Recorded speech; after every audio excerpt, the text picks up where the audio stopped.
Hello, everybody, and welcome to the venue on 35th Street. Welcome to Feature Sundays Poetry Edition. April is National Poetry Month. It's only right that Feature Sundays theme this month would be poetry.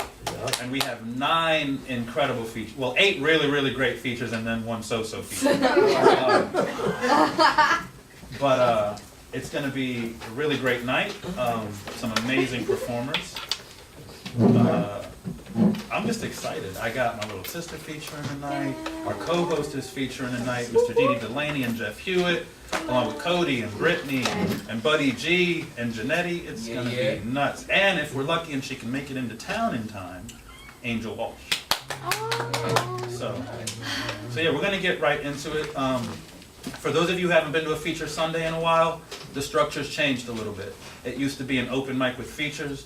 Now it's a feature show with an open mic portion at the end that will only last as long as we have time, but this is all about the features, which is why we charge the extra ticket price. None of my features want to go first. No. Can't say I blame you, because that's daunting. So I'm gonna open with a couple short pieces from my 30 for 30s, and then we'll Russian roulette and see who goes first. Maybe one of you will get brave enough in the meantime and volunteer to go first. All right. All my 30 for 30s, I didn't do any editing.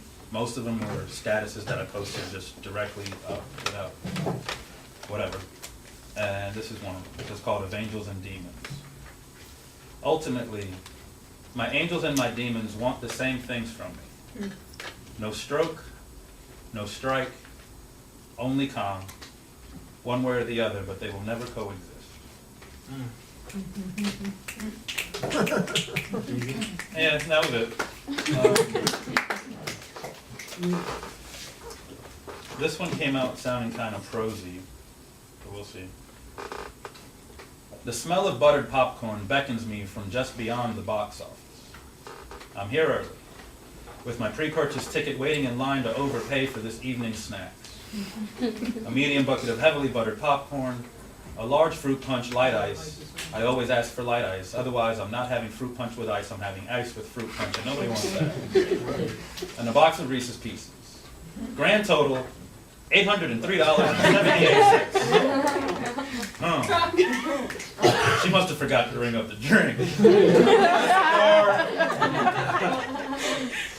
I'm here early. There's just me and an usher who's looking at me wondering, why is this jackass so early? As he half-heartedly sweeps up the foot-trampled popcorn and candy wrappers left over from the last showing. I have my choice of seats. Back row, way at the top, dead center, perfect. The seat beside me holds my tray of cinematic munchies. One by one, I correctly answer every movie trivia question flashed on the screen. I feel quite accomplished, though I shouldn't, since the questions really weren't that hard. I expect the room to start filling up soon, and that my snack tray may have to give up its seat, but it doesn't. No one sits in my row at all, and as a matter of fact, there's only a handful of people in here besides me. Excellent. I hate crowded theaters. Soon the lights dim and the previews start. This is my favorite part. This is why I'm here early. I hate missing the previews. You see, movie trailers are like a glimpse into the future. A foretelling of what you will see, a promise of good things to come. I think we all love the previews. I mean, who among us doesn't need something to look forward to? Yeah, really.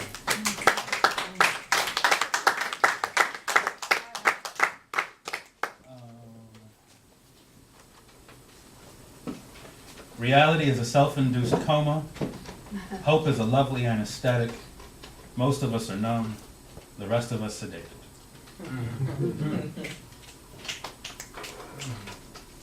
One more, and then we'll get to some features. Let's see.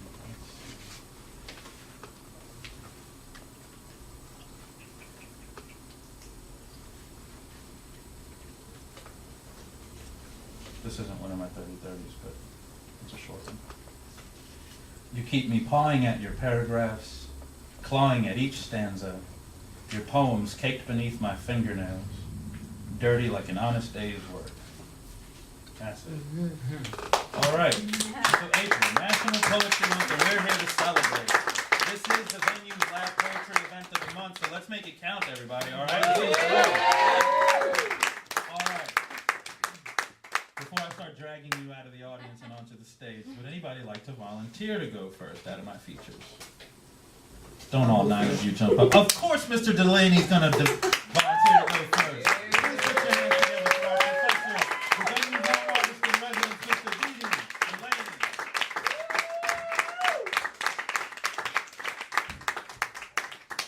All right.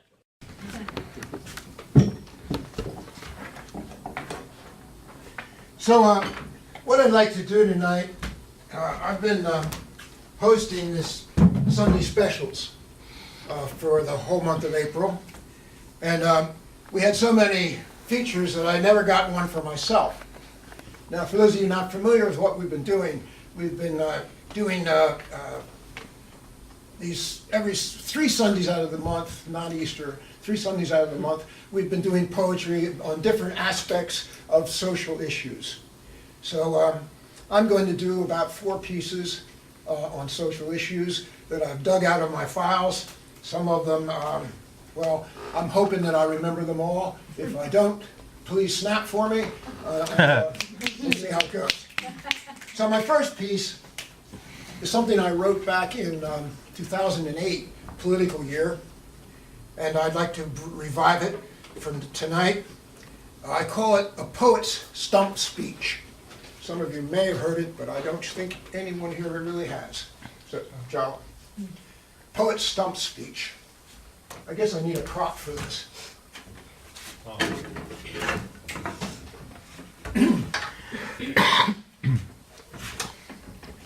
My fellow Americans, if I am elected as your president, I will propose to the American people that nothing is going to change for the better until we take war off the table.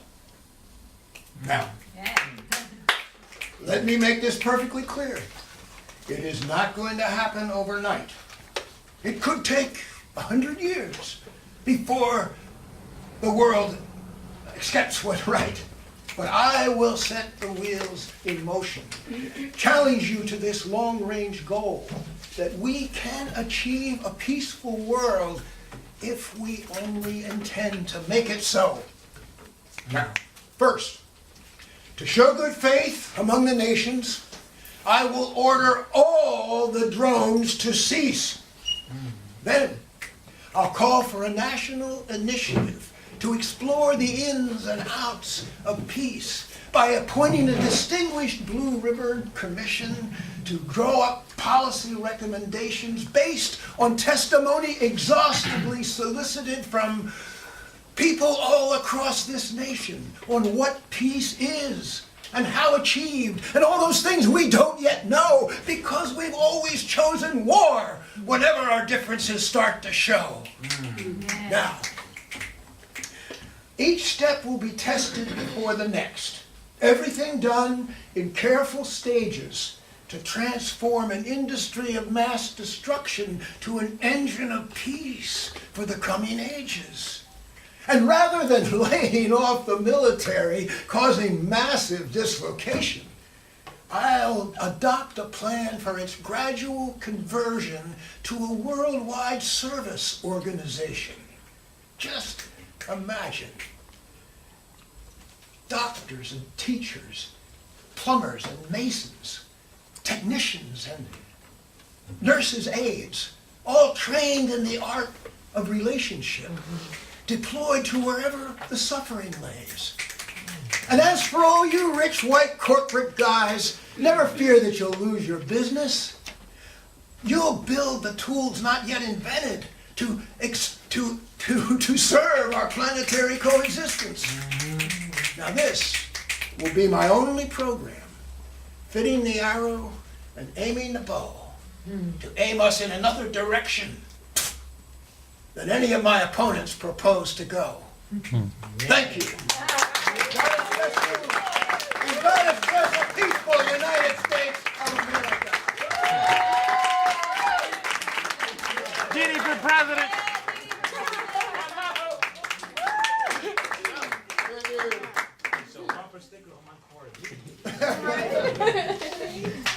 So my second piece is another piece that I wrote a long time ago, actually, I think before I even started to do spoken word.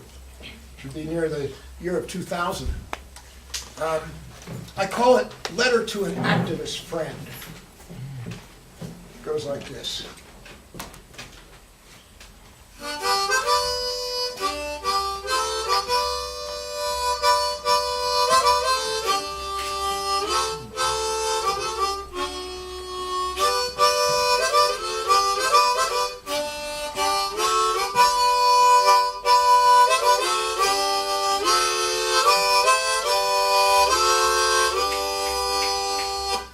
Right.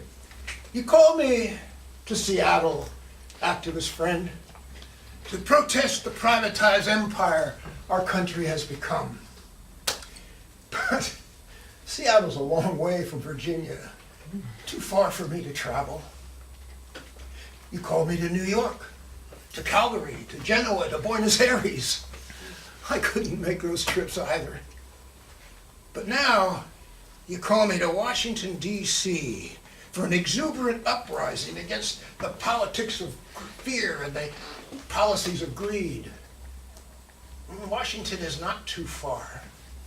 I could make that trip, which causes me to reflect. I learned of your call for exuberant uprising from your email on the corporate-owned internet.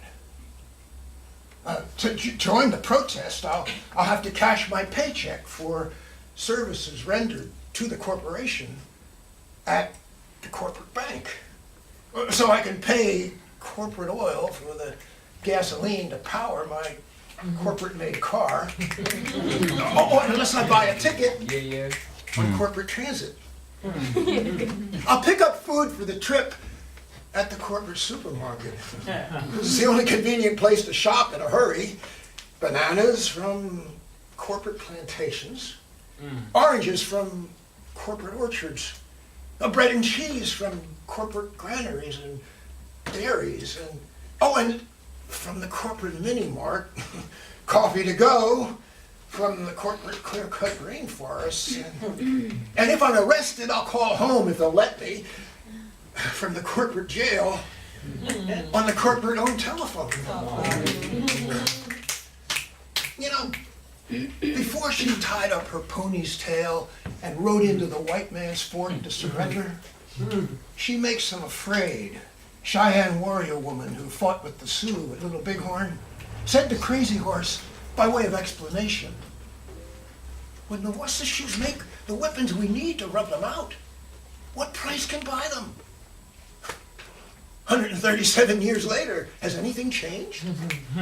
The Wasatchews still make what we need to rub them out, now more than ever. And if they thought we had half a chance at winning these anti-corporate wars, do you think the internet would still be accessible to us? Would we travel freely with food and water plentiful on the state-built roads to the protest cities? Or if, by genius or luck, we win these wars, would we have the good sense to dismantle their inventions after we've become so used to using them as weapons? Or would we grasp in turn what we have liberated from the grasping and, like them, fail? As I ponder these questions, I wonder if it's such a good idea for me to go to Washington, D.C. to protest corporate greed and the politics of fear. Wouldn't I be just another anonymous face on an archived photograph? Documenting just one more of history's dreary scenes endlessly replayed back and forth down through the ages, the struggle for the reins of power and privilege in the material world. I agree with She Makes Them Afraid. We cannot win if we depend on what they make to beat them. And I go further. I say we only confirm them more stubbornly in their greed and their fear when we challenge them with our defiance. And I say there can never be peace so long as we fight, even if we fight nonviolently. Nonviolence is not peace. It makes enemies. It crowns heroes, it hallows martyrs the same as any shooting war. Maybe. Nonviolence is just another weapon. And can I even recognize greed if I myself am not greedy, or the politics of fear if I am not afraid? And if I need what the Wasashoes make to rub them out, am I not a Wasashoe too? I need a new paradigm!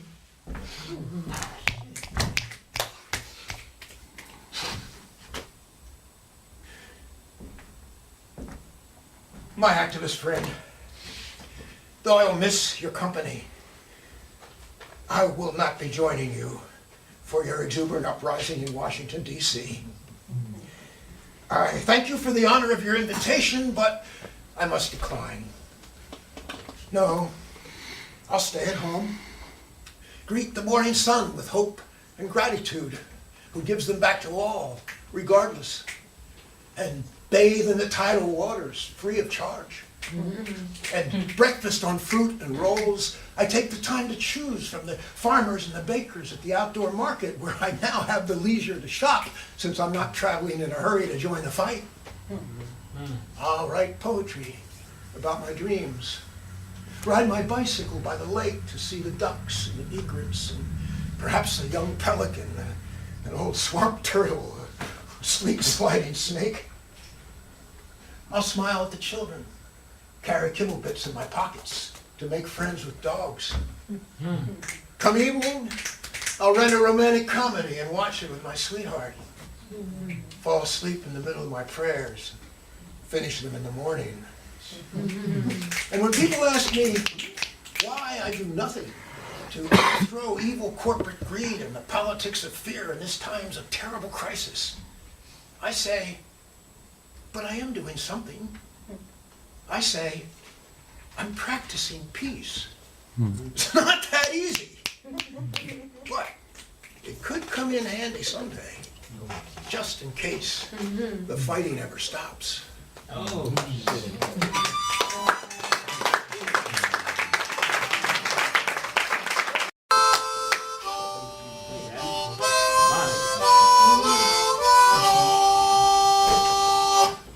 Thank you. Yeah.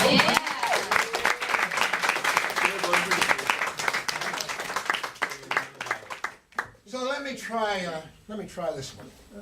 It's new relatively. I call it Expand Your Mind.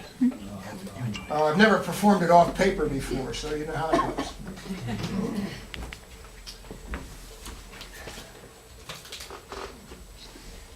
I often wonder what it means when people of different understandings demand to take their country back.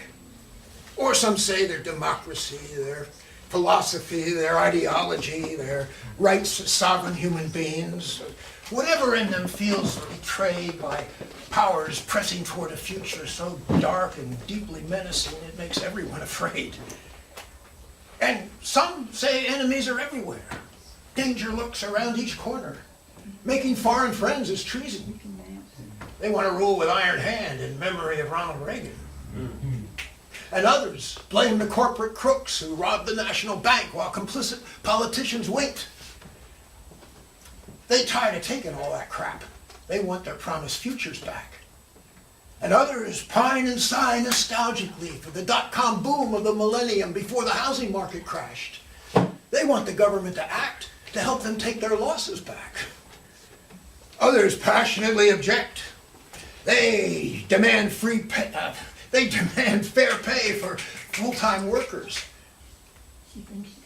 welfare for the poor and unemployed, health care for all, support for children. They know how to add but not subtract, and they want to take compassion back. And some defend the words of Scripture against scientific fact. They'd rather see the wrath of God than none at all, or some weak sister. They see the world as white or black, and they want to take religion back. And some want, I'll get it. And some want freedom to buy and sell whatever they may please, and judges to affirm their easement. They barter and trade. They run a fast track to keep ahead of public appeasement by writing the rules for the rest of the pack. And they want to take the power back. But as I live on through increasing years, remembering how things once had been and learn more of history's tragic lessons, I think there never really was a time that different from today, with all its curses and its blessings. It's rewind play, fighting for survival all the way, from left to right and back again, coming to equilibrium, then knocked askew by another disruption of irreconcilable opinions. Whatever changing planes we stage, our never-changing human condition. Yet, beyond this turgid pool of time, vast oceans of infinity exist. We know this from our common sense, verified by scientists. And as fearful as going on that may seem, going back is just a dream. We must manage on our own to choose what life on Earth will be and expand our minds. Or we will find we're fighting World War III. Expand your mind.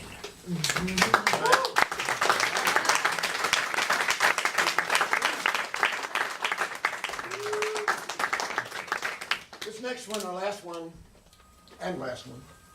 is a favorite of mine from a long time ago. Well, not that long. 2005, I wrote this one. You know, I really don't know fully what this means. But I went through it not too long ago, and I thought, what? And somehow or other, it made sense here. And so I decided not to try to revise it and make it clear at certain points, but just here. It's called Life After War, or the universal soldier becomes a conscientious objector. It goes like this.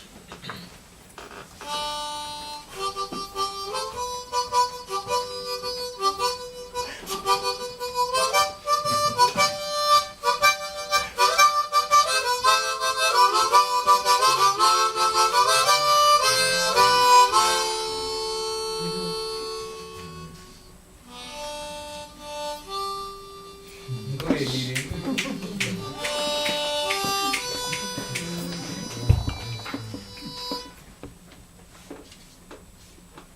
I have always been a soldier.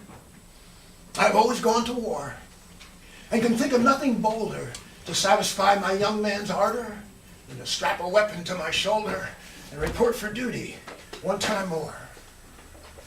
In lifetime after lifetime then, no sooner do I come of age than here's the call for all good men, some foreign insult to avenge or domestic treasure to defend, by rising up in righteous rage and joining battle, I with my mates, my closest comrades, my sworn brothers, without loyalty so much to state as to each other, and to the hate we bear enemies who dare berate our way of life, learned from our mothers, until shit!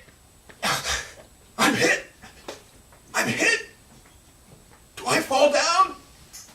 Help me! I am agony! I can't sustain! My stomach spilled upon the ground, my brain disrupted, blood blast of pain! Life, I remember now, I die. Oh no. Goodbye. And down the dark gullet of death I am swallowed as the last shock, throbs of shock and pain surcease. Yet, even in earth's fertile womb, I am followed by instincts deep-rooted and solemnly hallowed to obey orders first, never to wallow in regrets about war or longings for peace, but to rise for rebirth, get in line for rebirth. The next war is coming. Up and at 'em, my boys. This one will give you your money's worth. All aboard to return to the history of Earth. I resuscitate, though I feel no mirth. Asking no questions, I prepare to deploy. Because, strange as it is to have to say, I've never really been awake. Never felt my life in an eternal way, extending like an infinite ray. But for those brief moments on a war-torn day when death illuminates the life I make. Yet, after death by club and stone, by arrow, spear, broad axe, and sword, by bullet, bomb, even robotic clone who nuked me with a cellular phone. After drowning at sea, far from home, burnt like bacon, hacked and gored, a new thought slowly dawns on me, like thunder sneaking through like sunshine sneaking through black thunder. When terminal pain proves a fantasy, sidelining me only temporarily. Death is not really a remedy. Therefore, the pursuit of warfare must be a blunder. I dreamed this at the age of 8, long before recruiters came to call, which gave me time to incubate a plan to save my soul from war. Until, with the recruiters at my front door, I slipped away through an upstairs hall, down a flight of servant stairs, out a window behind the kitchen, up a shaky scaffold of garden chairs, and over the wall, beyond the pairs of opposites, of joys versus cares, of an enlightened age versus this one. When I look back now on all my deaths, I see no honor, just earth soaked with blood, and marvel at how I was so compressed that the only way I could express the storm of passion in my breast was over and over to die in the mud. Oh, not that I regret my past. Destruction at least is negatively creative when those who more easily fight than dance kill the bird song of life with mortar blast. But it's the bird who's the true iconoclast, singing songs from the silence to steer home a native life after war.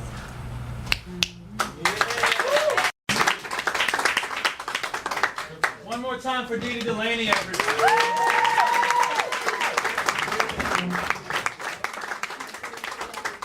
Okay. Anybody at a poetry reading for the first time? Anybody new to the poetry scene? Any hands up? I can't tell. This guy right here. That guy right there. All right, cool. So, are you wondering what this is about? What the snapping of the fingers is? Whoa. A little bit. All right. For those of you who don't know, the snapping of the fingers, it represents rhythm. It's how we give the poet energy. When somebody's reciting a poem, if you clap, it can be a little distracting. The snaps are quiet enough and rhythmic enough to give that flow, that energy, that vibe. If you hear something you like, say yeah or oh, make a noise, keep it to 2 syllables. But the poets definitely need energy from you. Let me hear you say oh yeah. Oh yeah. I mean you say come on. Come on. All right, you ready for your next feature? Say come on. Come on. Good, good, good. All right, so this right here is the venue's basket of magic features. The way it works is the names of the features are written on crumbled up little pieces of paper. I can pretty much tell whose is whose because I crumbled them up. So I'm not going to pick them out. But let's see. That's Sir, my would you dad. like to pick one out here? And whoever's name he picks is going to be the next feature to come. Don't pick mine. All right, okay, excellent. Excellent. All right, this next gentleman on the microphone is definitely Venue family. It's his first feature here at the venue, and as far as I'm concerned, it's probably long overdue. It's no secret I'm a fan of this gentleman's work. Let's put our hands together for Janetti. Yeah.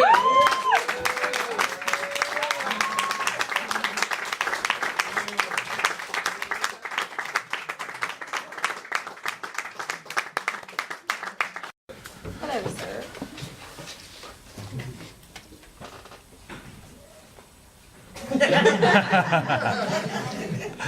I just changed my opening piece last minute. So I'm gonna do this one.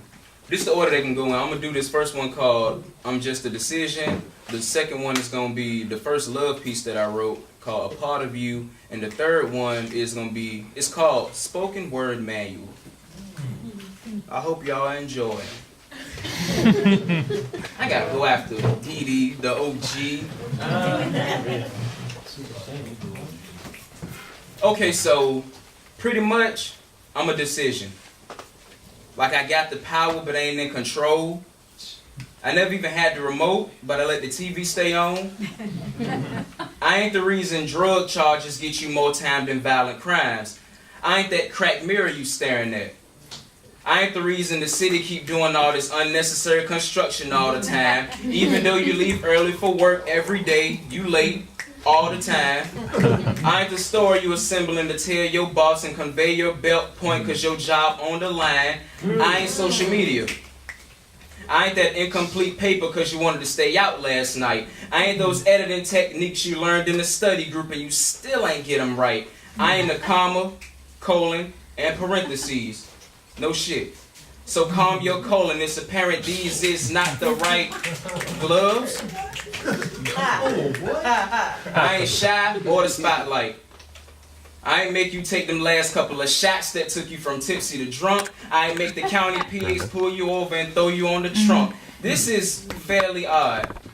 How that Cosmo made you wander and how that Timmy Turn started. Matter of fact, I don't even think I invited you to this party. I ain't make you Earl all over the place. I ain't proper grammar in the hood. I ain't slang any bonics in the suburbs. But you want to point the finger and shame me. But I'm just a decision, so don't try to blame me. I ain't your favorite song. Come on. I ain't your lack of originality. I want the reason you was in the car making out with him wearing a panty liner. I ain't the one that made you have sex with this nigga cause he might not call. Now he treats you like bad service at a restaurant he ain't coming back to no more cause he ain't order no ketchup on his hot dog.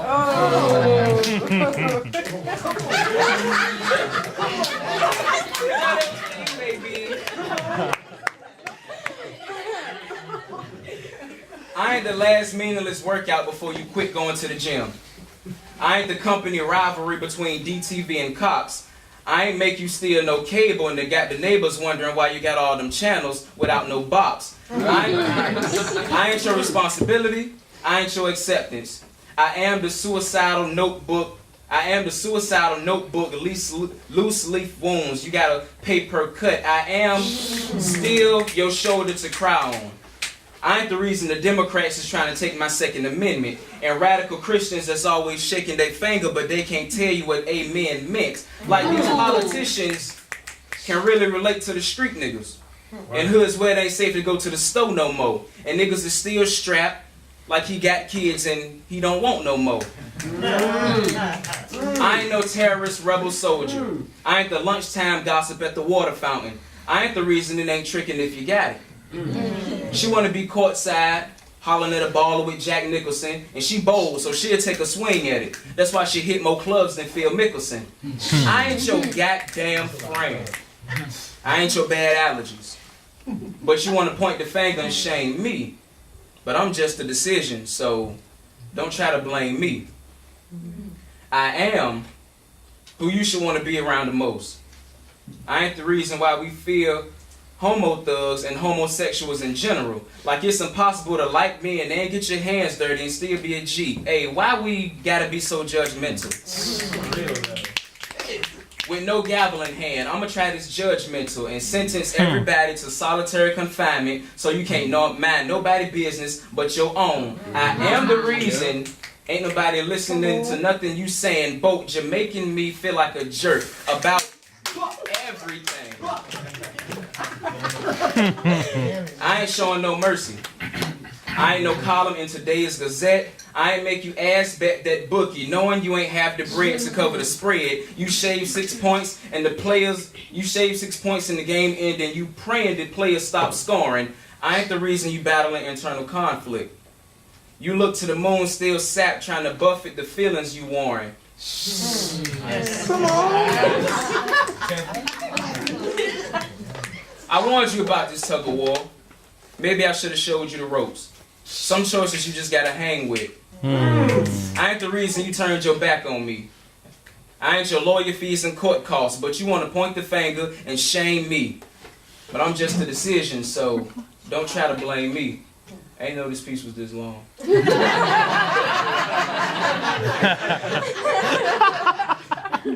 I am not a whack open mic. I ain't the rain ruining your favorite suede you thought was weatherproof. I ain't the reason these new niggas is dressing like masculine drag queens and they spikes, animal print, bright color zebra skirts and leather suits. I ain't that $5 bill in your pocket. I mean, gee whiz, you could have gave it to the homeless man knowing damn well he needed a lot more than you did. I ain't your conscience. I ain't your testimony. I ain't the reason you invite company over knowing your house ain't clean. I am being real with you. I ain't the separation of our conscious community.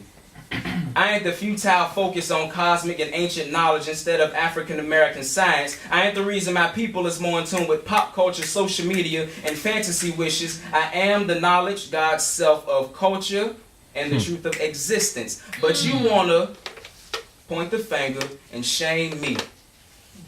But I'm just a decision, so don't try to blame me. All right. Wow.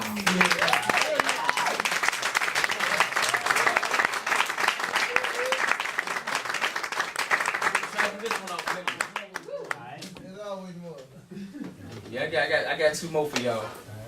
This last one, I literally have not touched this piece since December. And big shouts to Jamel, good friend of mine, my rival, for the inspiration behind this. I don't want a part of you. I want to be a part of you. I want to be the particles that trigger your allergies, a partner. Every sentence, every noun you utter, I want to be the participle, but pardon me, mon chéri. If that sweet chariot came to whisk us away, I'd signal them to swing low. I'd be the sweet and low. Every morning you fix your Folgers cup just so I can be the best part of you waking up.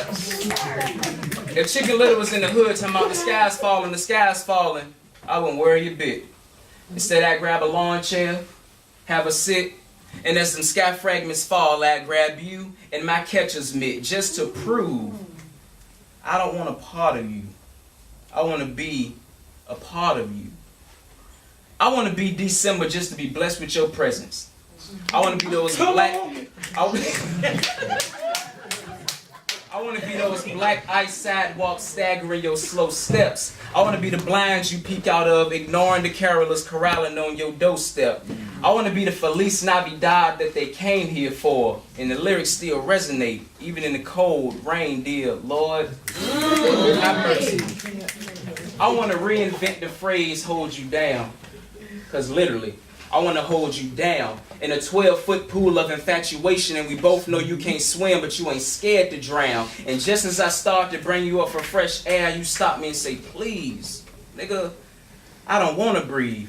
I want to be the DJ that dropped that record that make you drop down and get your eagle on, girl. I want to be them hating ass, pigeon-toed chicken heads every time you get fly. When I'm praying that night, laying down, you think I'm praying that night like an owl.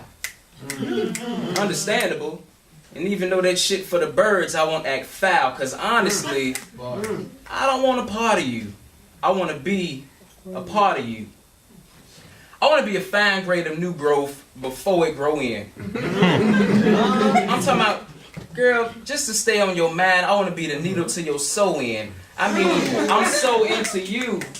I'm the 28th day plotting. When those cramps start coming around that time of the month and you start spotting, I'll even be... Never mind, that ain't even the option.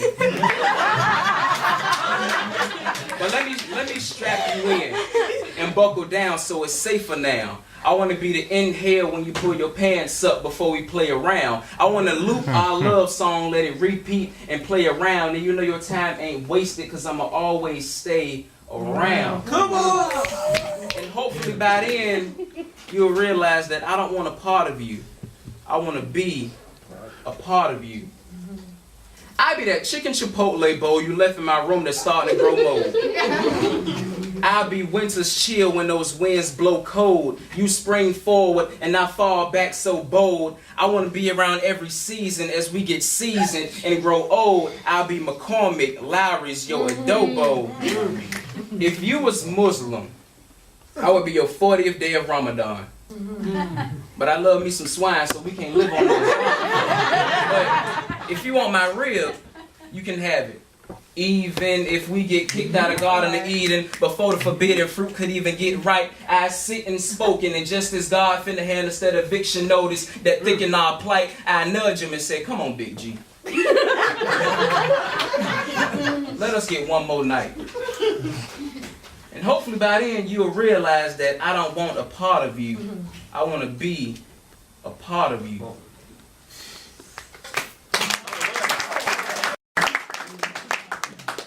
This is the spoken word manual. This is brand new, so y'all please bear with me.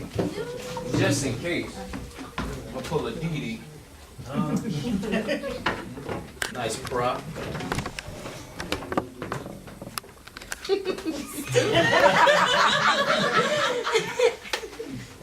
Okay.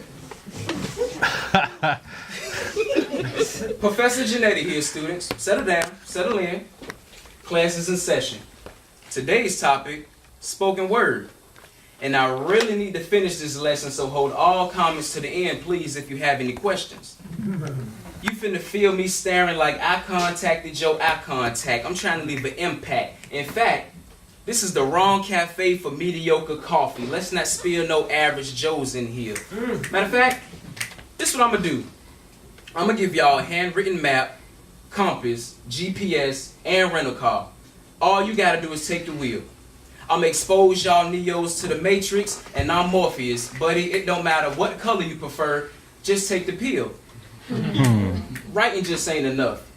Before you pick up that pen, pad, or pencil, know this. Confidence is the key to unlocking your performance potential. Turn your body into a cartoon, networking limbs and facial expressions. Be animated. Matter of fact, buddy, think of this as a magazine article and gain momentum like a rolling stone. If people don't vibe with you, they're going to jet out of mind before you run out of time. In essence, I'm a Black Salvation Army Santa Claus ringing the bell, and I'm going to hand out some stage presents.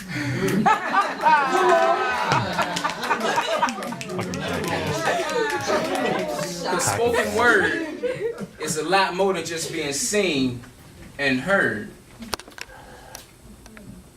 Dee Dee. I'm so special when I get artistic, it's like I'm autistic. In that movie I Am Sam, with my Sean pen disabled me to reach y'all. Grab my hand to understand. The way that I word this is like your first time gathering sheep. You never heard this. Hell, I should probably wear golden gloves. I mean, coming up with this is like a broke family on their last bulb with an unpaid bill praying the light don't go out. Who's shining then? I mean, just to flow right, you gotta have your cadence and your rhythm. Comparing the two is like a headache to an aneurysm. Composing is like a teacher with a bad class. It's hard trying to put them in lines. Wow. Sometimes these thoughts don't want to cooperate. But when they do, I feel gold and kick knowledge like it's fourth down. Let's support now. And yeah, as you know, a lot of artists in this art form, but y'all want to know why they remember me? Because I give y'all performance, punchlines, Right. metaphors, content, variety, complexity, association, schemes, and delivery. That's right. I mean, hell, buddy, I might as well be a cereal box from the post office. A total package. Matter of fact, I'm a polite zombie with manners. I'm dead nice.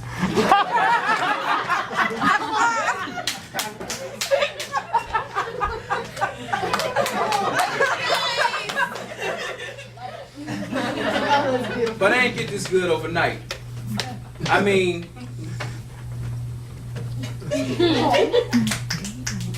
y'all threw me off. George, just tell him that. Oh yeah, I got it, my bad. Matter of fact, I'm a polite zombie with manners. I'm dead nice. But I ain't get this good overnight. I mean, my first piece My first piece was the angry bowel movement with Mexican food poisoning. That shit was bad. Just let me say. And I ain't influenced by too many writers, but I wouldn't even be on this stage right now if it weren't for George and Bobby. It took a lot of time, effort, hunger, but now I strive to be better than my friends and foes. And now this pupil lift lids. I lash out at any crowd that eyebrows. I could probably do this with my eyes closed. Seriously. The spoken word is a lot more than just being seen and heard.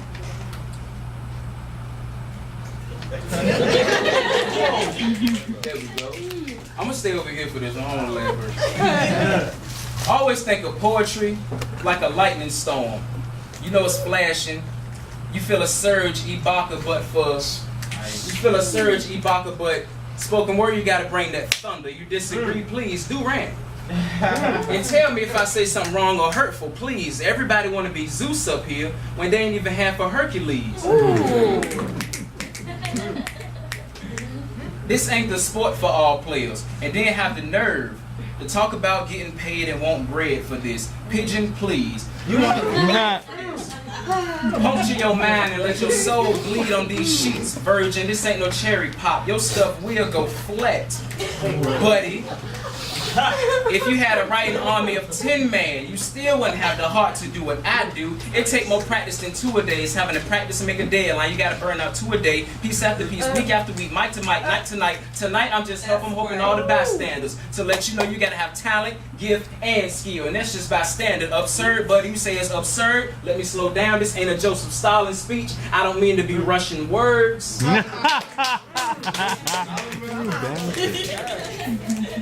But when your voice ring out, you gotta be engaging. Propose something more than red roses and blue violets. You gotta stand in front of this congregation and erect sermons. A lot of people just think of Eric's sermon. It's just like music with no beat.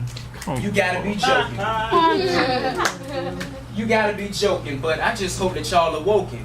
And if you try this, please treat every stage like a crackhead, and you the spouse that's fed up with the drug use. Leave it smoking. The spoken word is a lot more than just being seen and heard. Salam. Yeah, yeah.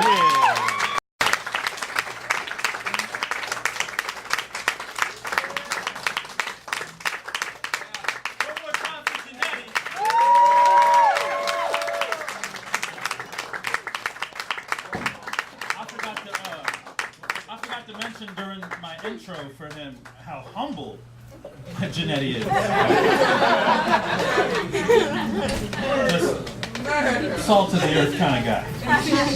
All right. So Tony, I don't know if you were here. Are you familiar with what we're doing here? Yeah. Okay.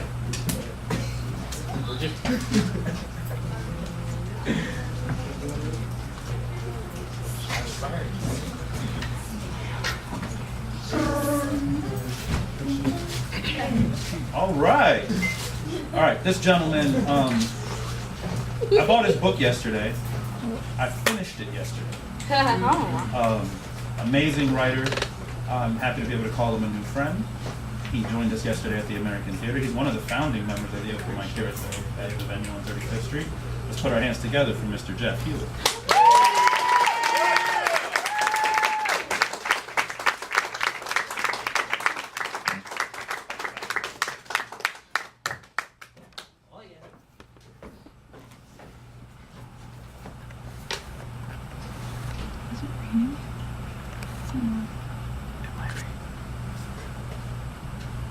I was either going to do politics or love tonight, and love went out. Yay. You were like smoking a cigarette in the rain. Futile. And I need you to know I never loved you. I only wanted to see your tattoo. Wow. Please don't call me. These are the only lies I have left. Wow.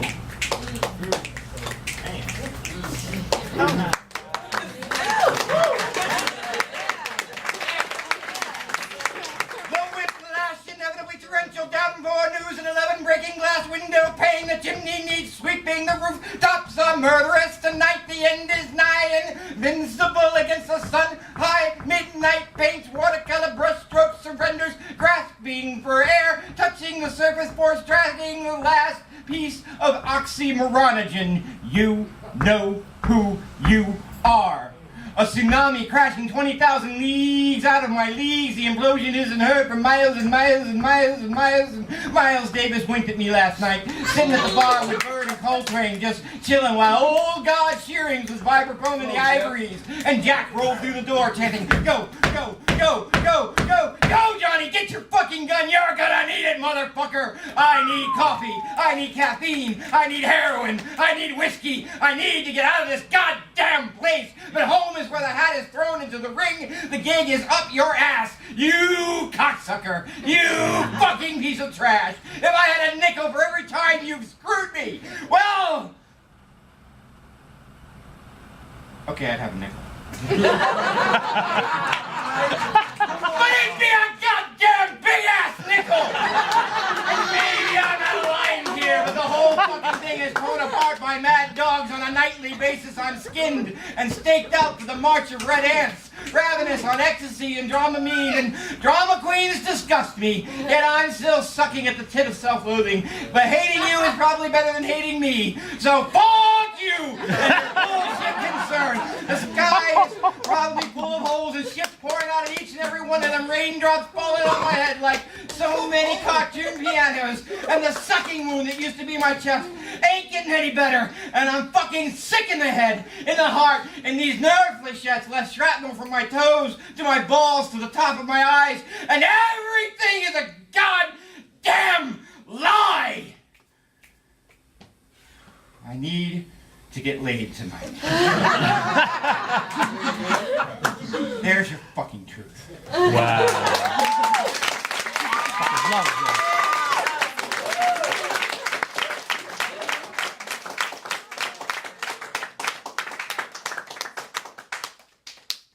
I ain't done that in a while. I'm getting old. I am gasoline burn and candlelight flicker. A cringing inferno huddled before the aftermath and spectacle. And I am cello swoop, violin bravado, the slow bow against taut string, all vibration and sustain.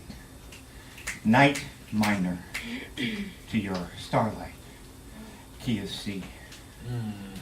And still my want flickers in the shadow.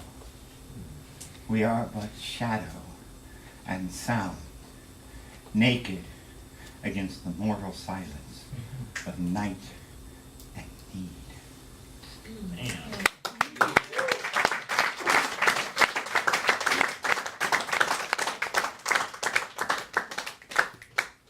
I'm reminded of that pocket watch you bought broken, but meant to have repaired, and it sat in the dusty drawers of dressers in various rooms of various houses for damn near a decade.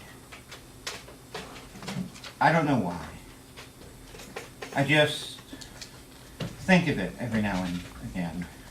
I always thought the damn thing was so cool, but it still doesn't work.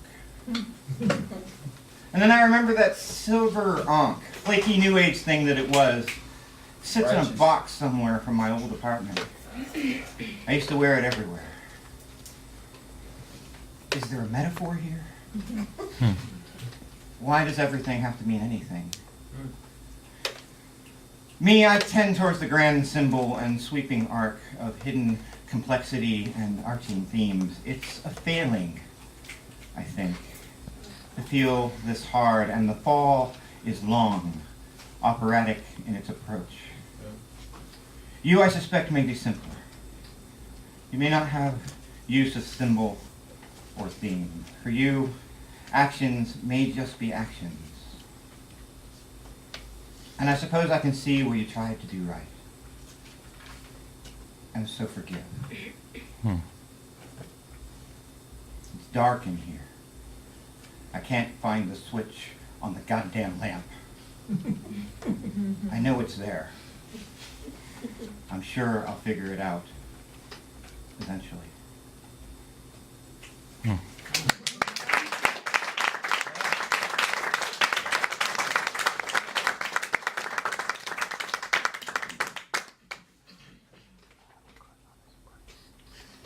piece for like ever. This was my slam piece.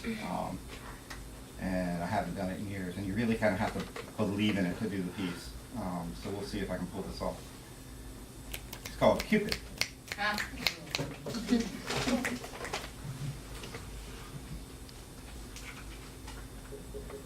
I spied great pools of desire in your eyes, let forth to discover their hidden depths.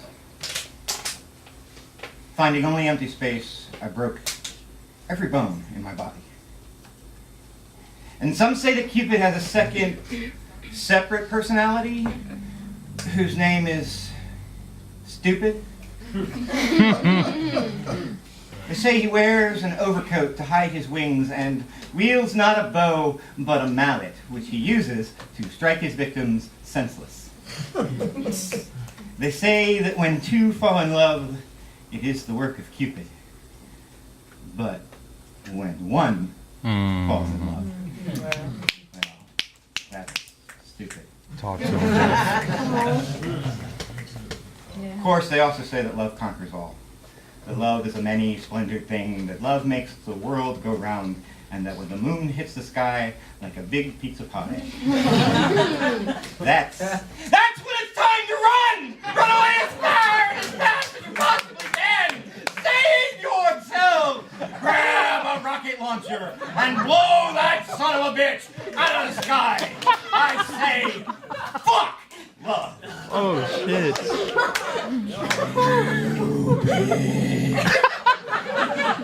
I am coming for you. I will hunt you down. Your bow cannot save you. I will tear you out of the sky and beat you senseless. My hands around your throat. I'll stare deep into your eyes at your last moment of consciousness and scream, "Die, motherfucker! Die!"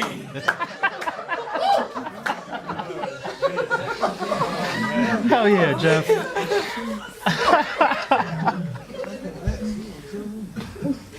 Wow. I saw you yesterday in a bookstore.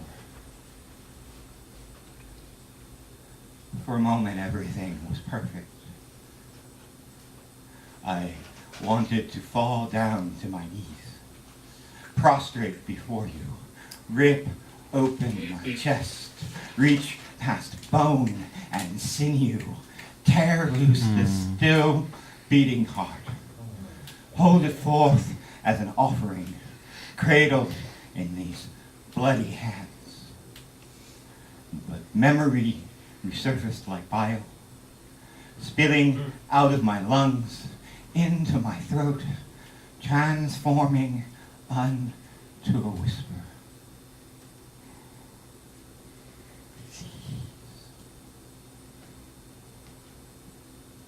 Love me.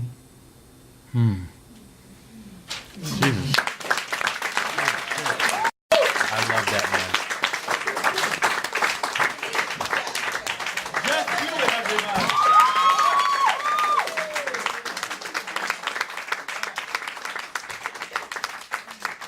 Is everybody having a good time? Yeah! Y'all loving this poetry shit? Emotions and tears and shit. None of the features can fit. Let's see. You young lady, would you mind picking one? That's my baby. That's my girlfriend. That's my girlfriend.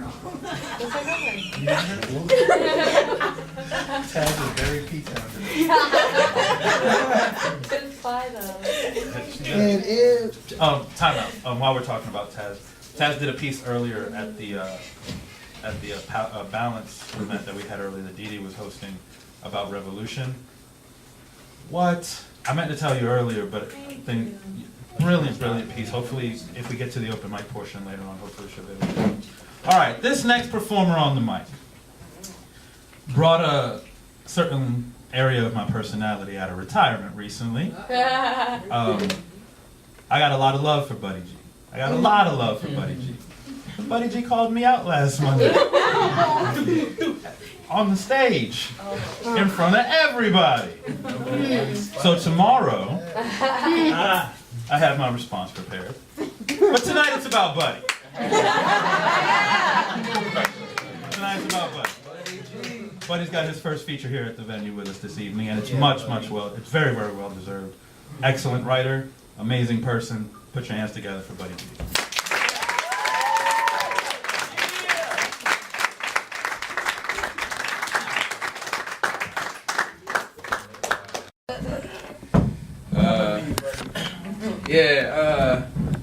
Tonight, I want y'all to address me as Buddy Love tonight, okay? All right. This ain't what I came for. I came for something different tonight, Buddy Love, everybody. Okay. Y'all can hear me? Yeah. Okay.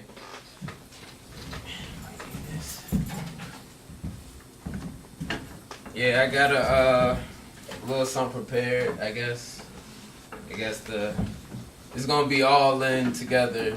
Like a couple pieces gonna be all together, but it's just gonna be like, I guess the ups and downs of relationships, or the cycle of love, or whatever you want to call it. Just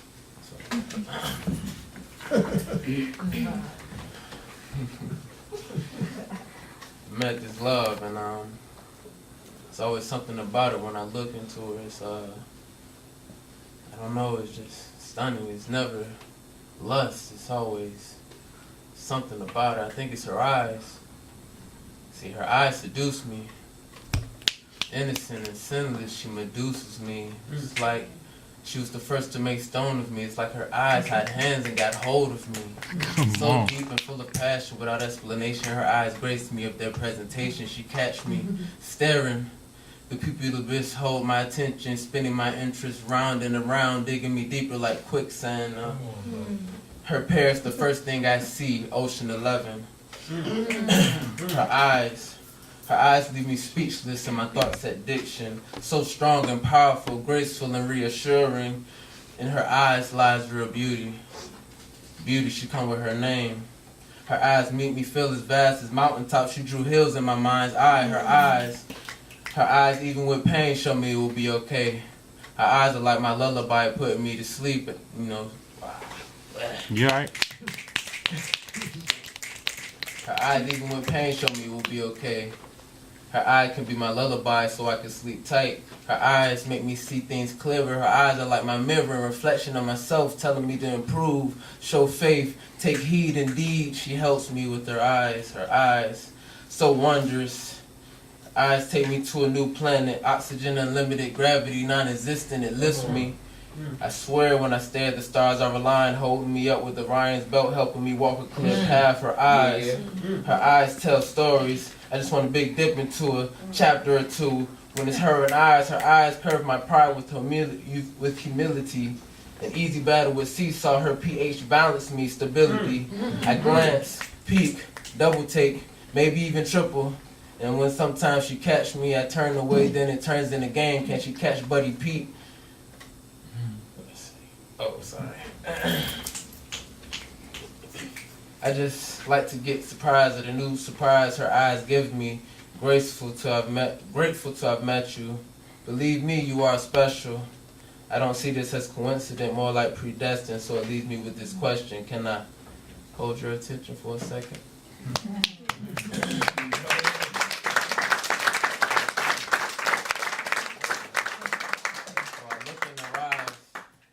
That's the most critical question of my life. In the back of my head, I'm just thinking about the two words that could turn embarrassment to rejoice, handshakes and sudden moist grips of the circle that can outshine the sun and make the moon seem as useful as fork to pudding. As my stomach turns into a gymnastic competition of lifetime, as time suddenly freeze frame, turning that one moment to turning seconds to centuries and hours to infinity and beyond, but it's only one answer that could buzz me into a light year as I see her smile illuminate.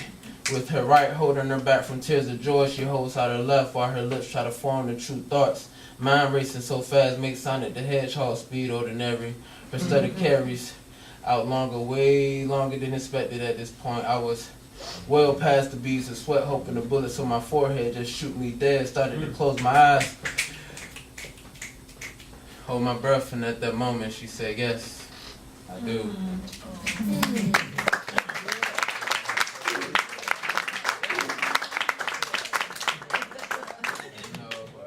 A few years of paradise, fun in the sun, but it's always a reality check when the rain comes.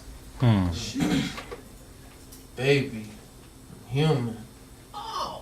Who can you fault when it's desires of the flesh, baby? I'm human. I would say sorry, but I'm more apologetic. See, not much is regretted. Being sorry, that's for the pathetic. I can tell you didn't want to talk, so I'm going to leave you this message. It's been 5 days, 21 hours, and 42 minutes since you caught me slipping. And all I can say is it was the truth, my addiction to venom. She was my poison. Like Bobby Brown in New Edition. Just wanted a moment of your time, hope you would listen. Decisions.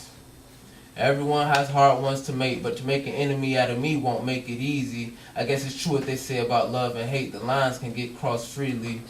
And if I'm enemy, I'm one of the worst ones, cause I know you better than back of palm readings. I know how to trick your smile with the greetings. I know your pet peeves to destroy your evening. Learned you better in inclement weather, so when you say no to coat, that means throw over shoulder, hold you closer, modesty. No commitment needed. I would just like to end where we began, as civilized good friends already told you. Baby, I'm human. Who can I fault besides myself? Maybe my ego beside myself, telling me to do the damn thing and hide myself, maybe disguise myself. See, being bold brought me being by myself, born a sinner. Ooh. Sorry about that.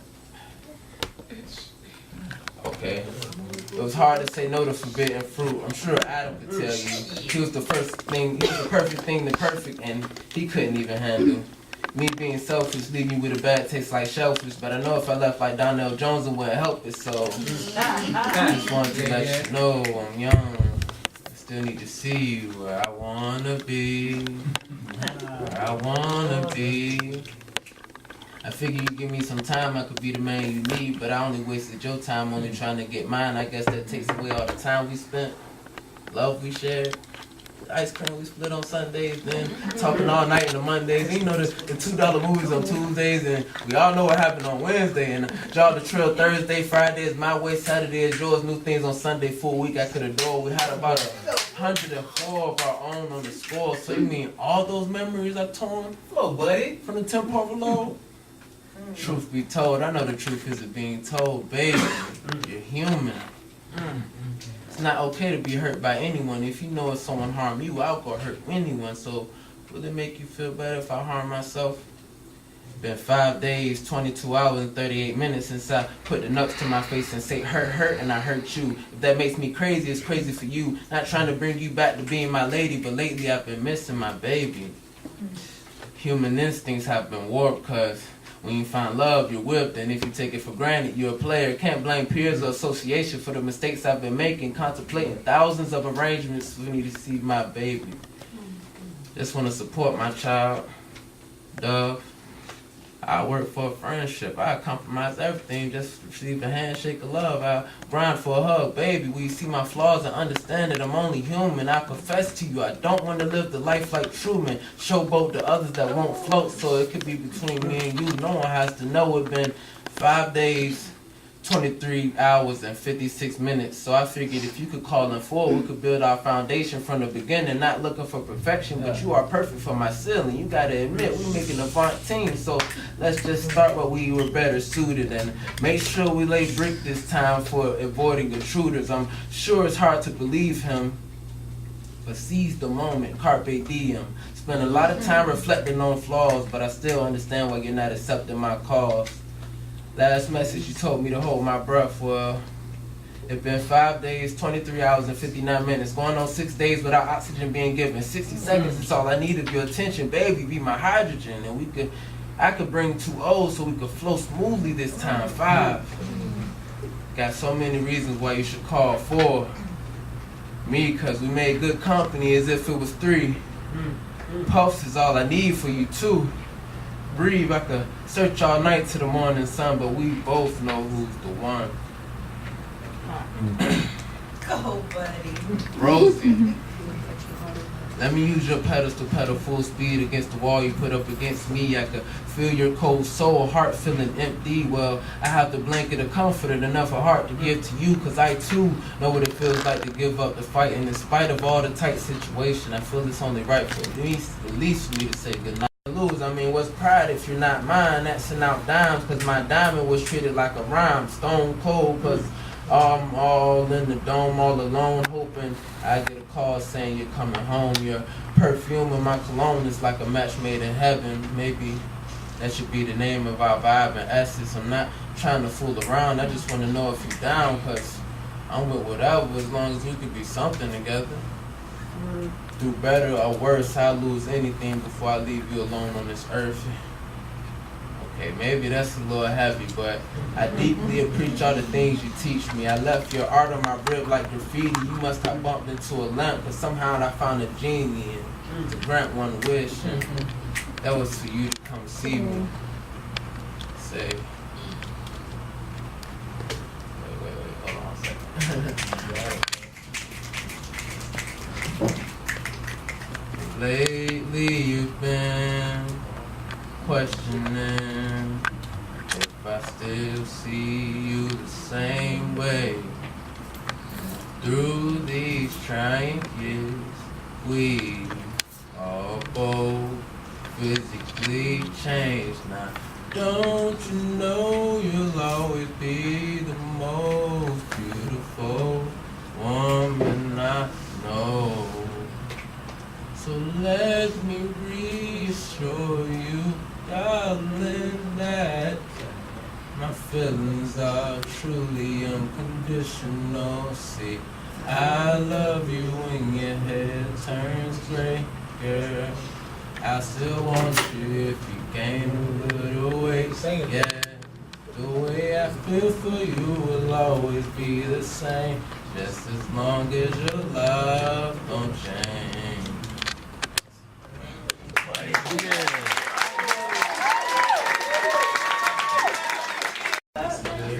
All right. Let's hear it one more time for Buddy Love.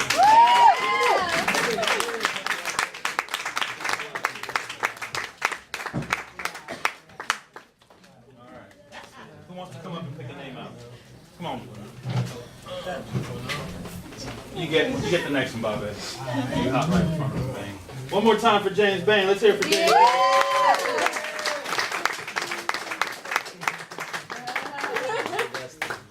Absolutely. All right. Up next on the mic, this gentleman, my brother, co-host on Thursday nights. He had his first full poetry feature yesterday at the American Theater out in Hampton. Yeah. Represent the venue. And tonight he's featuring for us again. Let's give it up for ES.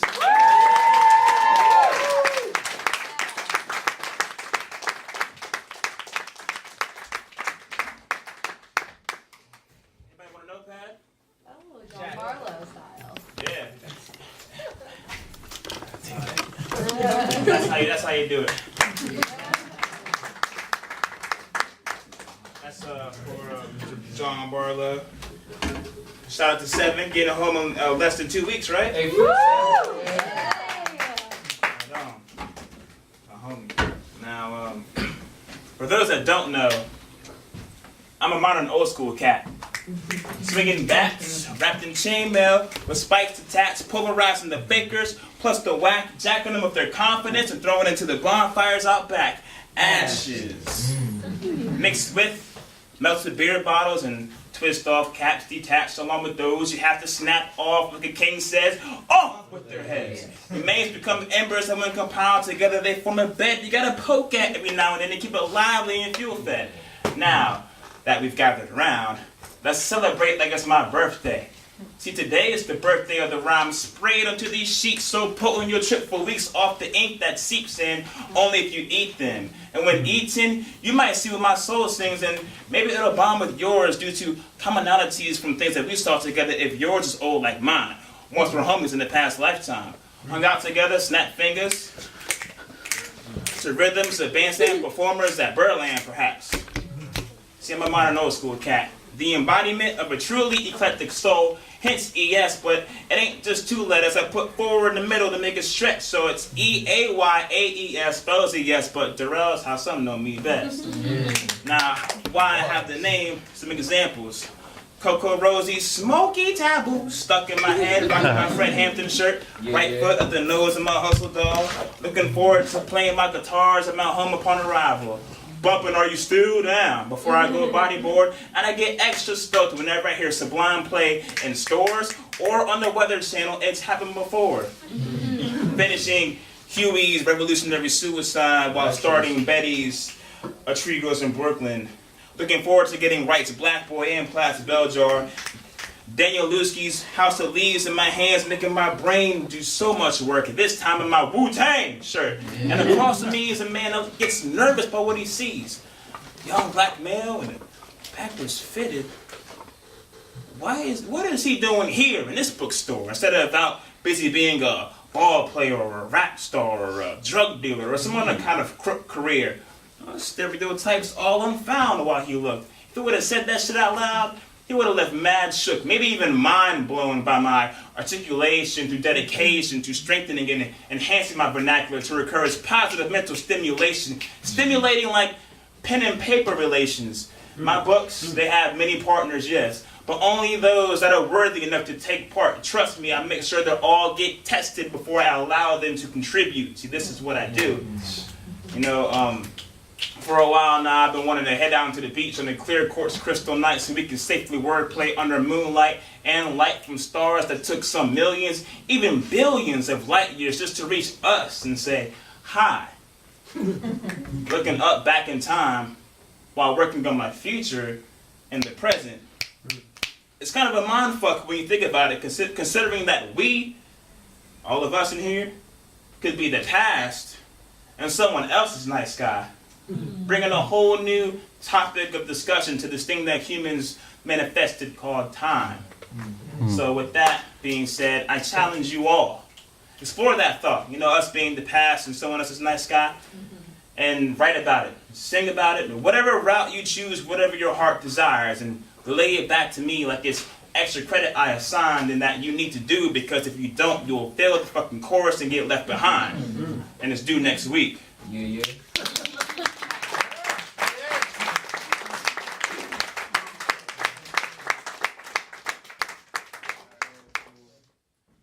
Soul, man.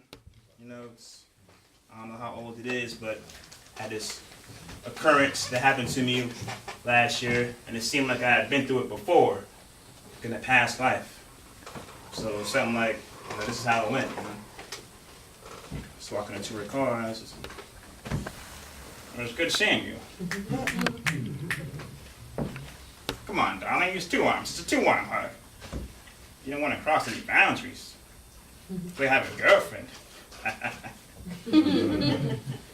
Nah, my girl doesn't like that. She's not always on my back, keeping tabs like bartenders, wanting to snap on me for hanging out with you and walking you to your car. We're friends, and I'm a gentleman, and she's not a jealous type at all. She's far from it. She understands wanting to catch up with someone you haven't seen in quite a while, and well, she wouldn't even get pissed if I got the number sequence to ring your phone in hopes, you know, we can grab lunch together. And what you and I have is platonic, you see? Where you once put me, we were both single 2 years ago, and I'm not doing this out of spite, this is just life, so let it be. You know, your eyes say it's hard for you, darling, and you now see that I'm qualified and it turns you on. Especially with what I've got going on with my poetry and songs, but your hands on my shoulders and other acts of flirtation will, to your dismay, receive no reciprocation. Let alone the what are you doing tonight and you should come over. I mean, with your tone slightly hinting at your possible intentions. My girl is just too incredible to waste time with running around with other dames, banging them while they scream my name. You don't compare to her. You get jealous of my guitars, pens, pads. You'd probably turn yellow. Riding shotgun with me to the venue while taking in this location thinking it's just not good enough for you, and unlike her, you'd attempt to swap places with my life's purpose, my dream, you see? Hell, you'd probably even murder it. Going through an extensive and intricate process to make it seem like it could have never been you. Yes, it's good. The perfect story that fills space between front and back covers of a Dashiell Hammett, Chester Himes, or a Raymond Chandler novel. It'd be called Passion Killer, A Love Untrue. I have compassion for you. Perhaps you've been here before and got what you both wanted. But that's not happening with me. So don't expect me to tiptoe, cannonball, pencil drop, do a can opener, a twister, a belly flop, or a simple dive into that sea, you see? No, this isn't a fuck you by any means, darling. More of a go find someone who will and who will always treat you like your meat is below nothing, you see? Of course we're still friends, darling. Your actions were nowhere near flagrant, and which is a good thing. I just had to let you know these things. Yes, it was good seeing you again. Have a lovely evening, darling. See you later. Yeah.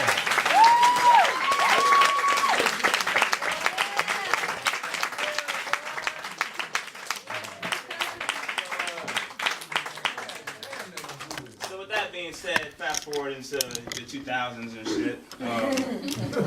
It was December 23rd. I wrote this piece called Unexplored Terrain, and this was like 2011, I think. Yeah, 2011. And in it, there's a part where I say, but I feel that really soon, the companion and I will bloom as rebels inside the floor, legit and sinking tune. And fast forward to not even 6 months later, it was April.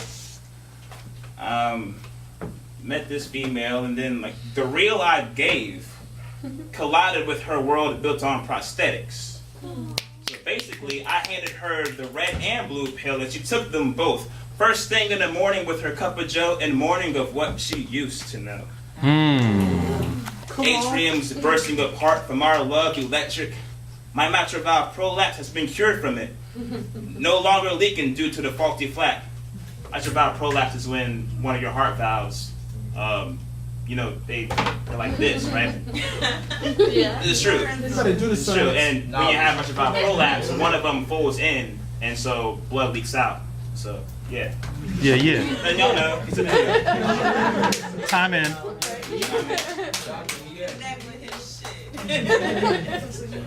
No longer leaking to the faulty flap, due to the faulty flap, because to her track, my heartbeat's now matched.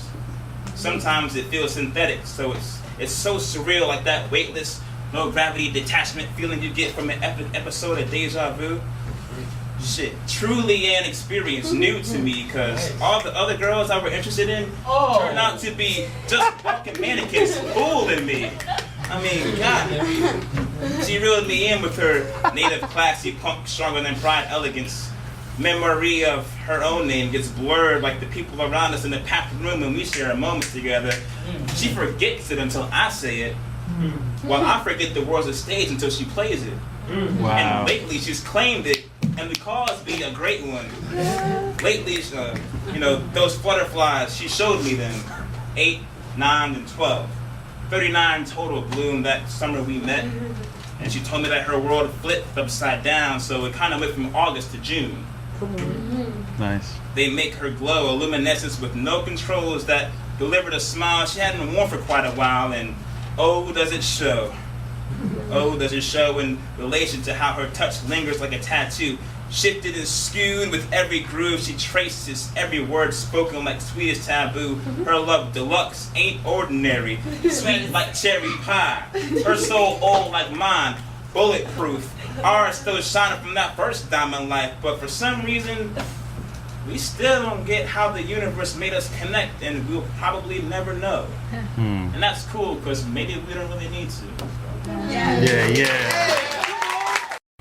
Doesn't come back. Not one time. Every other table has been visited at least 3 times. We're the only table in there that got visited to check up on us, Waiter comes by only one time to take my plate away when I was done. Walks past the table, looks over to see if Leanne needs coffee or something like that. Ignores me, hesitated, You need any more coffee? No? Okay. Boom. And that was it. That was it. We didn't get no service, but everybody else did. And I was one of the, I was the only black person in there. Keep that in mind. Where was? Eddie's Cafe, Red Mill Commons. Fuck that place. We don't support that. So, Eddie's Cafe. Yeah. Out Red Mill, you already know. So eyesores, you know, there's a lot of eyesores in the world, and eyesores to some are a way of life for others. Brothers and mothers huddled together in a shack, lacking comfort. Decaying walls eroding from the corrosive influences that got them trapped there, with the bleak future foreboding approaching post-haste from a distance. Beaters requiring push starts, same clothes on their back from march to march, outer layers scarred along with their inner, which is also barred and barbed. Striving to struggle to survive, to live life and come upright, finding it harder than the upper-given surface upon which they walk upright to stay bright. Now these are the eyesores of the well-off and / or rich, styles that they want surgically removed so they have more room to work with. And the eyesores to some are a way of expression for others. Bending, melting, molding, folding, welding, blending letters together with colors that penetrate the soul. Sometimes carrying messages heavier than Himalayas or gold, laced into a wall or any surface for that matter. A 3D pen toy unlike any other. Step inside to figure it out, even if it is easily splattered. Eyesores to some are unorthodox, rule-breaking, truthful, in-your-face iris expanders, epiphany-creating, mind-blowing passages by outlaws of their respected fields. Past and present, aspiring knowingly or unbeknownst to them. Truly inspiring the present and the future with their footprints embedded in timelines. Now these are the eyesores of the nose in the air, ignorant, unappreciative, ungrateful fools. Styles on the pupils of governments, political pundits, and other scum sources. Difficult to remove permanently for their presence lingers on throughout time. I may be one, but I can give a fuck less. I'll embrace contributing to the hindering of your vision with every step, breath, and beat inside my motherfucking chest. Call it respect because that's one of the things that I do best. You see, I am ES, 6 letters, not 2. And if you're a passionate outlaw like myself, then you're an eyesore too. So embrace it. You're better on that way. And if anyone tries to get you to put on the same old, before they even have a chance to do it, you snatch it out their hands like you're the world's most dangerous bully, and you impale that shit and you leave it hanging from a fucking chain pulley. Then look them in the eyes and smile and say, no thanks and fuck your next times. Yeah.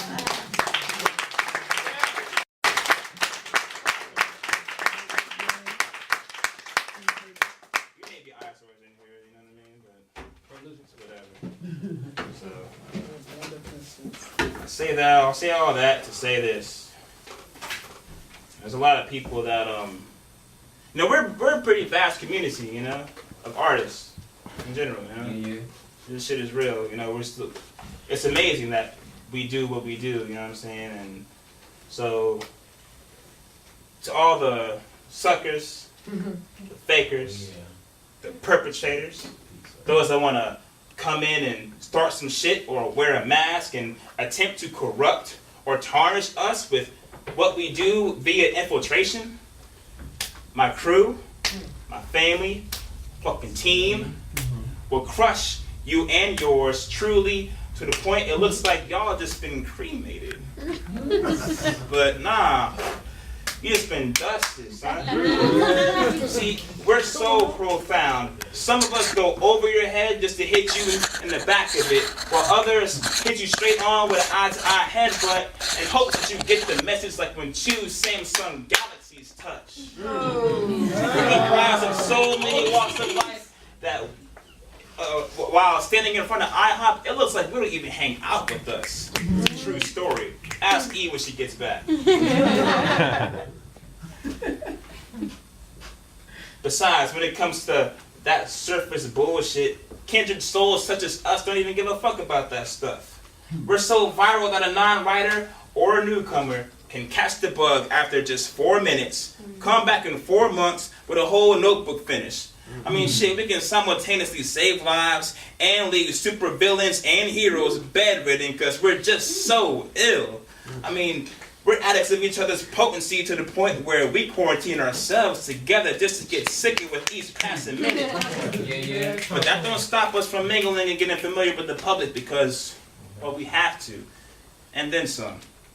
We're the antidote and the cure, depending on how much poisonous bullshit they've consumed. So basically, we finna bust the asses of the masses, y'all. Reaching not just 1 or 2 age groups, we stretch through generations, y'all. We're a band elastic, unbreakable. We're all great conductors here, you know what I'm saying? Ain't nobody here made of plastic, so rest assured, Angel Wash, ain't no fakeness in this faction. We roll deep. Numbers steadily increasing week after week. Not national yet, but so far we've reached Denver and NYC. Shout out to Madison, KC, and E. Claire. Give us some time. The outreach will cross seas. Even the Black Panther Party influenced New Zealand's Polynese. Auckland's Polynesian Panther Party, 1971, June 16th. Peep Oakland and Auckland similarities. With that being said, us meeting each other here at 631 West 35th Street and forming a growing family is part of a far grander scheme outside of our own things. This ain't just a matter of happenstance. Through this building, certain people were placed in the paths of others to save lives that would have ended if they had never met, and that shit is true. Others, if not through the slamming door they had never stepped. So it seems to me that something between the foundation and the roof here is conducting an experiment on us that appears to be working. So, if you ask me, we're headed in the right direction, so let's keep it moving. Yeah.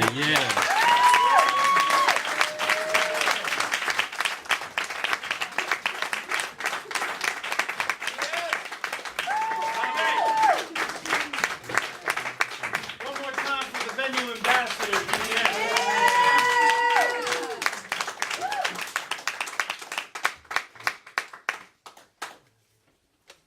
All right, this is appropriate. Up next on the mic, the other half, the better half of the venue. My little sister, venue little sister. Her first feature here at the venue. Let's hear it for Miss Leanne.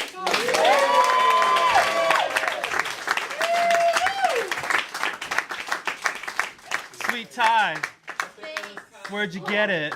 Thank you. This tie was given to me by George. You're damn right it was. Tie. Fucking For right. this event. But I get to keep it forever. So that's cool. Thanks, George. You're welcome. I will do this piece because of my killer outfit.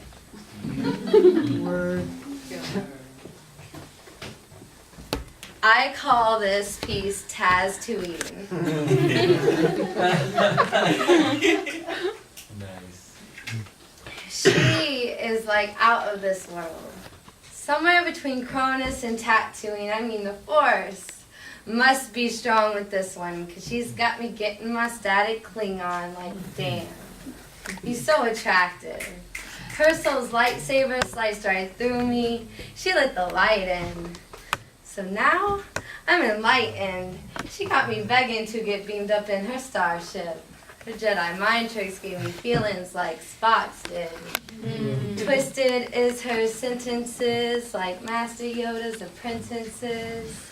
Like, damn, I'm all mixed up.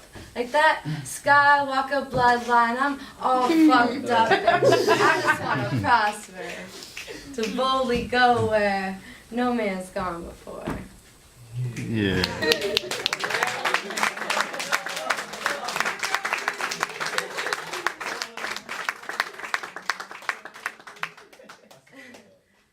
This, I'm gonna do a 30-30 piece because I like dropped out of the 30-30 like 17 days ago. But I did manage to come up with like a handful. This is my mermaid poem. Once upon a time, not too long ago, the sea gave birth to a child. Immaculate creation. She would never know ordinary, for she was born with sunbeams in her bloodstream and waves in her hair. Wow. She was taught to never question her need for salt water, but ever since the ocean started throwing stones, she began ignoring her thirst, and now she only hydrates when she confuses the sand on her fingertips for dirt. I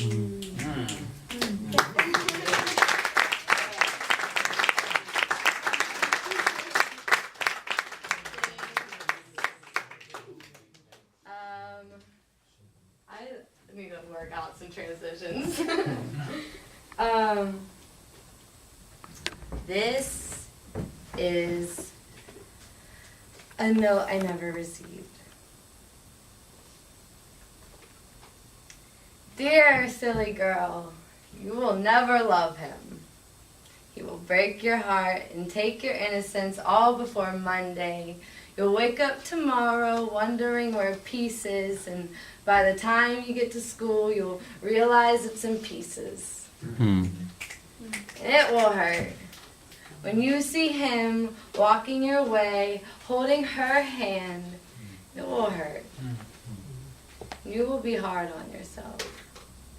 You will spend all day wondering what's wrong with you, and you'll suffer in silence. Please don't suffer in silence. You have weathered worse storms than this, and you'll say you don't care, but caring's what you do best, and the world needs you to care.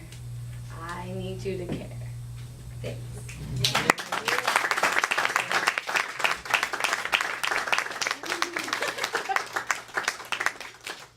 This piece is called Conditional Love.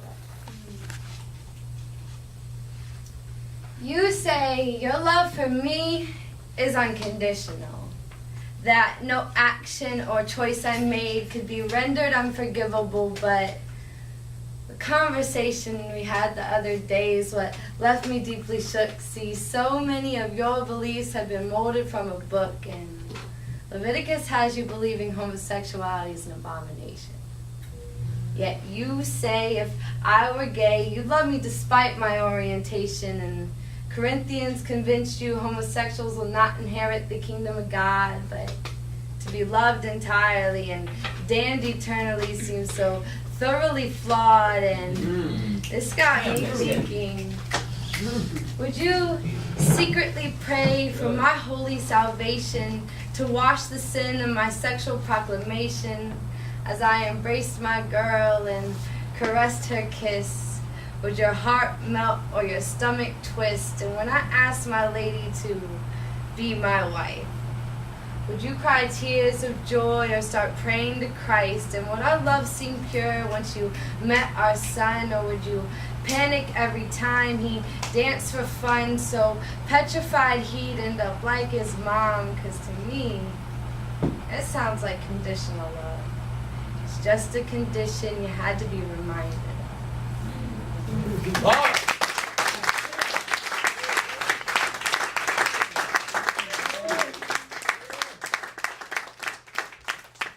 This is a love poem that I wrote for Darrell.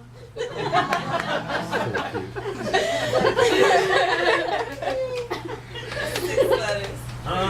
Yeah. I'm beginning to think I may be ill, but I'm unsure because for once I prefer not to heal, see. This weird thing happens inside. Whenever he gets near me, it's like butterflies are desperately trying to soar freely, and I'm almost certain my memory's beginning to slip. I can't even recognize my own name unless it falls from his lips, and when his skin meets mine, it's like I'm on fire. I mean, what I'm trying to say is his hands are live wires. I mean, that would explain this thing with my heart. It feels like my atriums are bursting apart, and when he's away, the symptoms don't get much better. Till my mind begins racing faster than ever, and sleep will not come with him fresh on my mind as touch still lingers down the length of my spine. And I know it's your business. I know it's your business to get the sick well. But I'm afraid if you cure me, my heart could derail. See, these symptoms have sort of become vital. I'm scared if they subside, I won't realize I'm alive. And my accelerated heart rate, it's actually become rhythmic. It's got me nodding my head to the beat of its tick. And I guess what I'm trying to say is he gives me real in a world built on prosthetics, with the force I can only describe as night.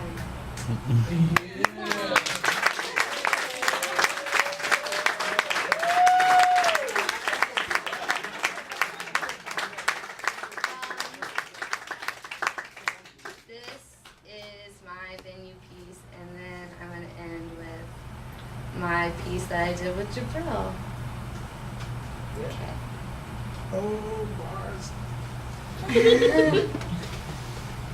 Shortly after we shifted, we became more human. We expressed an attitude, mine smiling. Believe it, I've seen things. The way dead leaves show you wind patterns and fresh air that you breathe easy, see. Some acknowledge character, never recognizing lip service, so I began conscious thought deeply between ethics and social mileage, as ourselves as more than an image and influence as the problem. I became aware of powerful characters and harmony, but trying to stand apart, I found family in this place.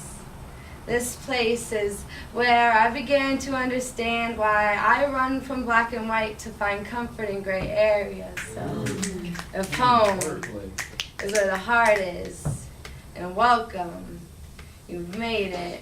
Spread your fingers and fill the spaces, connections, acceptance will hold you up. Respect this. Ohana.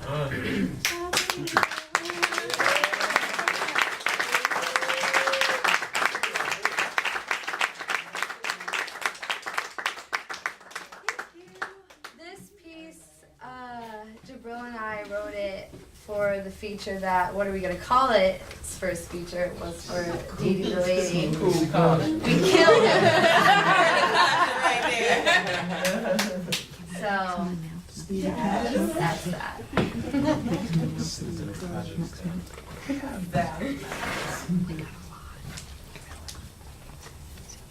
How did you end up in this position with the losers and the degenerates, when it is I who influences their surrender and the rewards are punishment? We forget what we do not hold significant. I remember the rewards of my punishment, and I was never rewarded.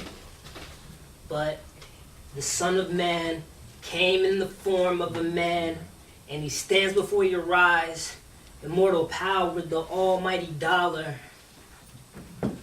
We are in need of a savior, for our hands are dirty and our cups run dry, but I followed currency before and it led to my demise, so tell me, what could come from immoral power? What can come? A home for the lost and wounded, doomed to live in the sewers, modern-day Hoovervilles. I know you feel the pain.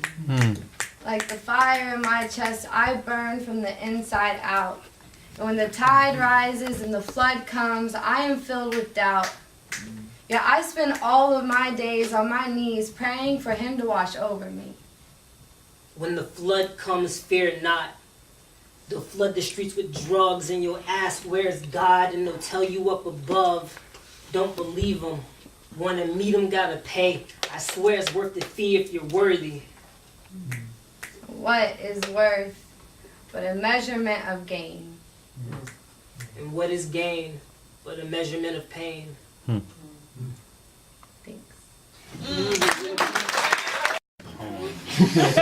Hi, George. Welcome, George.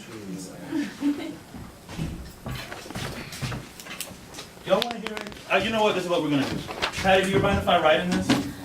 I'll help yourself. Could I get a pen, somebody? Here you go.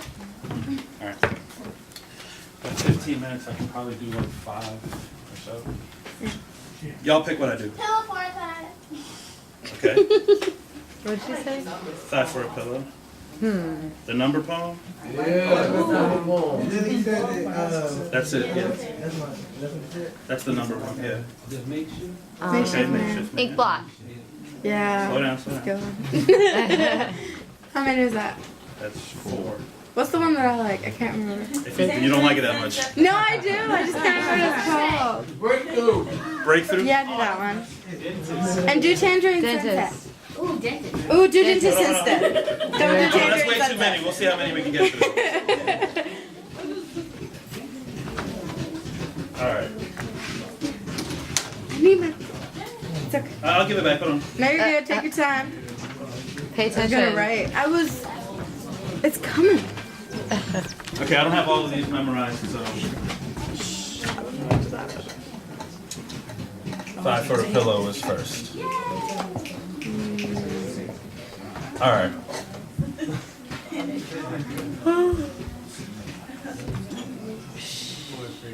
You're laying across the couch in your PJs, curled up in a blanket, watching TV, using my thigh for a pillow, and I'm afraid to touch you.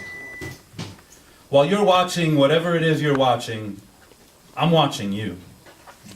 I think about the distance between my head and yours while we sit this way, and I estimate it at roughly 2 feet. 2 feet. That's it. 2 short, personal, bubble-breaching feet, but I'm afraid to touch you. You're right there before me, a beautiful banquet of all my favorite dishes. Spitfire personality, seasoned to perfection with intellect, wit, and charm, slow-cooked trust smothered with a bold honesty dressing, sweet and sour sincerity, steamed passion, and a lightly salted sense of humor. But save room for dessert. I'm talking cream-filled beauty cupcakes with fudge icing and sprinkles of every shape, hearts and butterflies, candy-coated sex appeal, and heaping bowls of sensuality, drizzled with a rich chocolate syrup. I swear the smallest helping of you could feed love to a small country. But I don't fix myself a plate. I look down at you from my vantage point, and I imagine that I'm a giant looking over a cliff.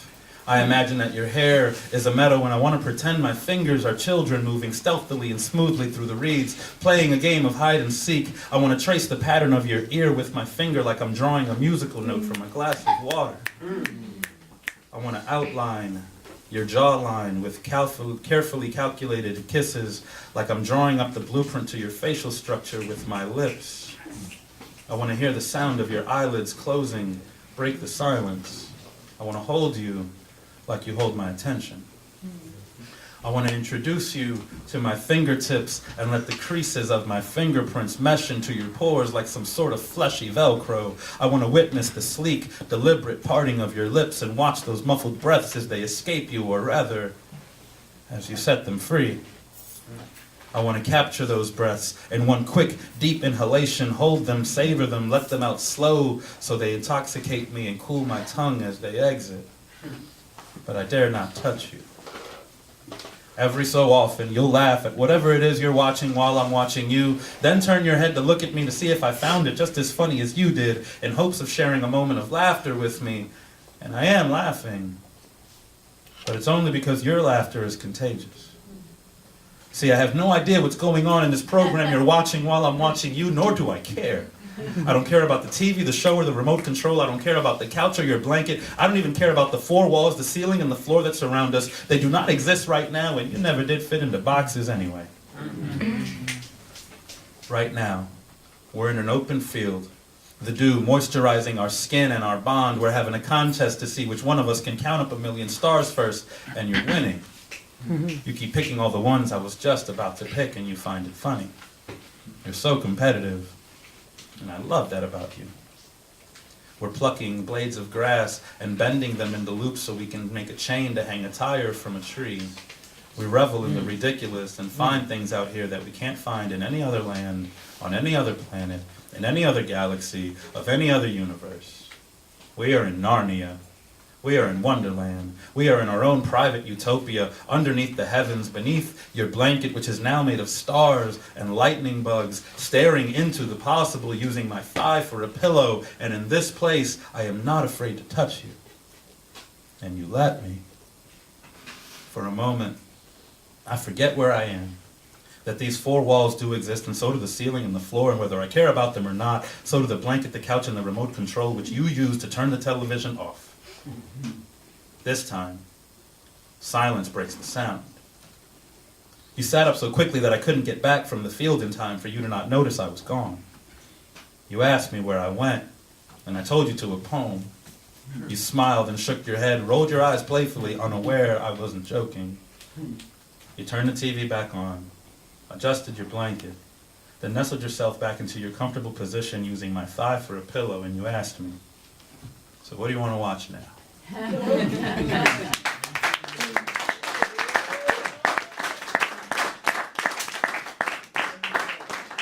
So I'm doing these selections in order, and my God, is it an emotional roller coaster? Yeah. Happy, sad, happy, sad. This is called Lily Scented Linens. It's my number poem. For those of you who aren't familiar, a number poem is a poem where the ideas and the thoughts are numbered kind of like bullet points. 1. I usually find number poems entirely too formulaic for my taste, and I swore I'd never write one. 2. I lied. 3. You see, I think I'm finally starting to get it now. With so many questions and emotions all simultaneously somersaulting through me, I find myself having to list them just to stay emotionally organized to deal with it all. 4. 1. I really ought to wash my sheets. The scent of lilies is still trapped there, so every time I roll over, I release your memory back into the air. It infiltrates my thoughts, and I can smell you like you're laying right beside me. 2. It's not good for me. 3. I keep the poems you wrote me, tucked safely in the back pocket of my binder, folded tenderly down their centers, the crease just as sharp as the wit you wrote them with, just to remind myself that people don't always mean what they say, even if you do get it in writing. 4. I can't seem to keep myself busy enough to avoid thinking of you. It happens every time. As soon as my world slows down, your memory catches up with me like a schoolyard bully I can't hide from. It kicks the wind out of me, and instantly I'm as breathless as your farewell. 5. 1. I really ought to wash my sheets. I'm still finding your stray hairs self-woven into the threads of my pillowcase. I used to joke about using those to have you cloned. Everyone should have one of you.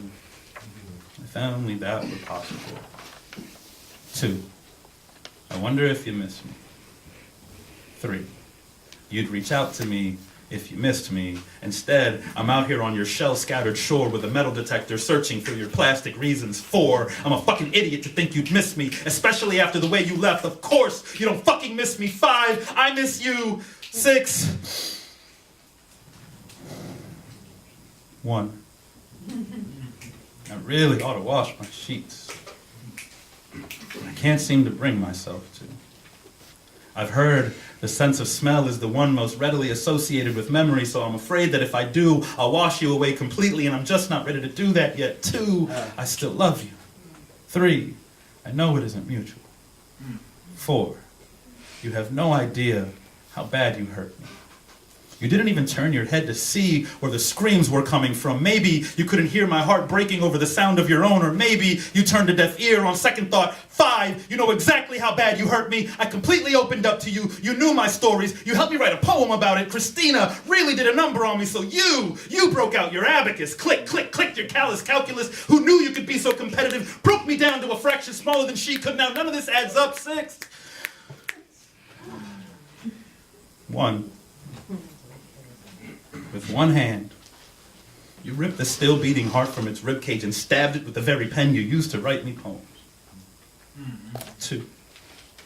You left me like a butterfly leaves its cocoon, never once looking back at the chrysalis that taught you you were beautiful. And you didn't just leave, you left me broken, the fragments of our love shattered on the floor before me, drenched in your exit. And you didn't just leave, you took a few of them with you so I could never feel complete again. How could you? 3, fuck, 1. Really ought to wash my sheets. 1. I really ought. 1.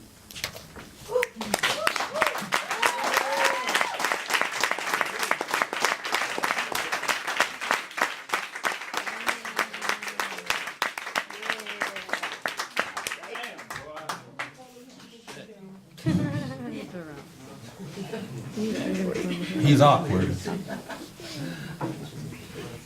He's awkward. Hastily assembled from random throwaway parts that don't quite fit together. Shaky and unsturdy, the winds of change have been known to send a breeze in his direction just light enough to make him fall apart onto the sidewalks of his self-worth. Many times he's laid there broken, gathering his pieces, nuts and bolts, suicide jumping into the storm drains of his pride, forcing him to rebuild himself with whatever remnants he manages to rummage. He is a makeshift man. Socially clumsy, all his friends are .coms. He lives in a digital world that glitches often, but instead of changing programs, he just reboots the same one, and he wonders why he just keeps crashing. He is a song with no rhythm, a step with no bounce, a superhero with no cape or superpower. Something's missing. His heart beats out of habit. Blood flows just to pass the time. He's alone and lonely because he hasn't figured out that they don't have to be the same thing. He's angry because he hasn't learned to forgive. He just keeps hanging on. He hangs on because that's what he's been told to do. He hangs on because he's been hanging on his whole life. He hangs on because he's afraid if he lets go, he might just lose himself completely. But he doesn't realize that in order to find yourself, you gotta get lost first.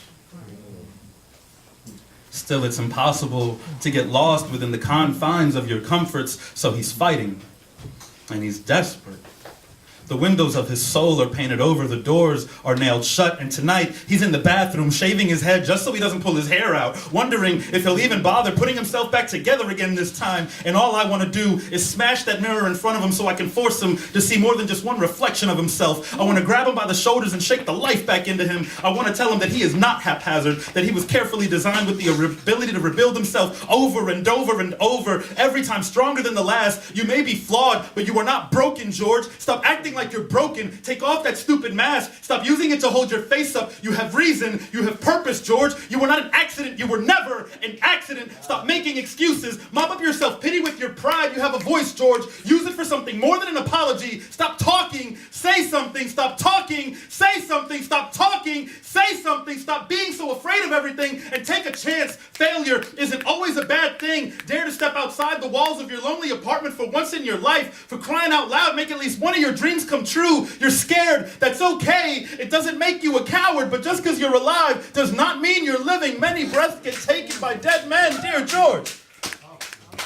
You're stronger than you think you are. And I'm counting on you.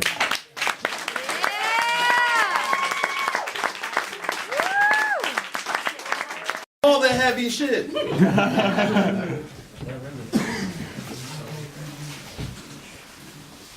Don't go telling anybody at work I'm like suicidal or anything. I'm way past that. My friend Brenda from work every week. What up, Brenda? This is called Ink Blot. Who chose this one? I did. She invites me to lay down on the couch. I choose not to. She holds up a white flashcard with a black ink blot. She asks me what I see, and I say, gray. No, she says. I mean, what does this look like to you? I say, an amoeba. This frustrates her. I've been coming to see her for long enough where I can tell.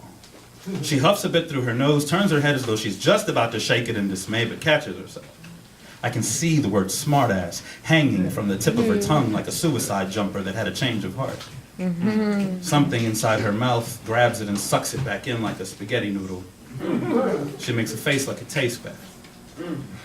All this happens within a fraction of a second, but I've picked up on it. I frustrate her quite a bit. I feel bad about it, honestly, but I don't do it intentionally. I mean, insurance only covers so much, and I'm not coming out of pocket just to play games with my shrink. But I come here with questions, hoping to find answers, and instead she asks more questions, and that's just counterproductive. So why do you think that is, George? How the fuck should I know why? If I knew why that was, I wouldn't be coming here to pay you $129 an hour to figure it out. But I don't say that out loud. I don't say much out loud at all, and I think that's why she gets frustrated. Maybe I should just let her read my notebooks and get back to me. Once she's masked her flicker of frustration, she starts again. She's so patient with her patients. She holds up another card and asks again, George, really? What do you see? As I begin to form yet another smart-ass answer, the corners of my mouth start creeping upwards, and like I said, I've been coming to see her for quite some time, so while she may not know what I'm gonna say, she knows she's not gonna like it, and she's not having it. Before I can say anything at all, she forces the card down on her desk and lets me have it. Enough, George, enough. I have exhausted myself trying to help you, but neither I nor anyone else, not even the almighty God, can help you unless you want to help yourself. You've been coming into my office twice a week for an hour for the last 7 months, and we've made no progress whatsoever. I've administered every test and conducted every evaluation ever developed in the field of mental health. I've employed every tool given to me in my 6 years of college education. I've called colleagues to ask for suggestions on ways to approach you. I'm administering a fucking Rorschach test, for Christ's sake, George. Do you have any idea how outdated that is? She pauses. Face flush, jaw muscle. How much I love you. How, when I think about you, my heart swells. And like a rogue ocean wave, you crash into me and knock me off my feet and knock the breath right out of me. See, you take my breath away. And if only you knew, babe, how much I love you. How incredibly wonderful I feel by your side. Like nothing could bring me down off this high. And no drug is as strong, as intoxicating as you. I'm drunk on you, and your touch sends chills up my spine, like when you step outside in the dead of winter to jump into a steaming hot tub. See, I freeze when I'm around you, yet it's exhilarating and liberating all at the same time, and I can't help but jump right in. And I just wish you knew, babe, how much I loved you. And then you say we're like a broken record. But how many times do I have to tell you that you're my favorite song? And I had you on repeat anyway. And if I had to pick only one song to listen to for the rest of my life, it would be you. And I wish you knew, babe, how much I love you. And that I would do anything for you. I'd swallow everyone's harsh words like swords for you. I'd stand watch while you slept to keep your demons away. And I'd even let you go if that's what truly made you happy. I'd release you back into the sea to find another fish, if that's what you wished. So I wish you knew, babe, how much I love you. Because I hate to see you unhappy, and I hate to see you in pain, but I can't help you if you don't want to be saved, and I can't help you if you keep me at an arm's length, because I can't hold you. And I can't stoke your fire if you keep me out in the cold, so let me in so I can show you just how much I love you.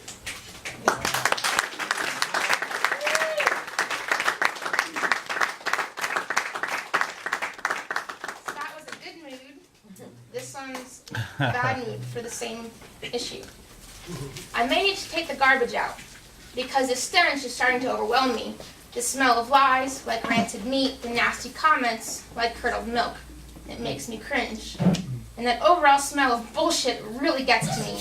And that pile of trash just keeps on growing, and it's really starting to piss me off. See, every time I try to clean up, every time I try to make amends, every time I try to move forward, I'm stuck with this gag-inducing crap that you feed me. And to be honest, I'm fucking tired of it all. Of being felt like I'm left out in the hot sun to shrivel up and die and then to be picked off by the birds. Or left hiding in the back corner of some fridge growing mold from the lack of attention and care. Simply put, I'm tired of the filth and I'm ready to clean house.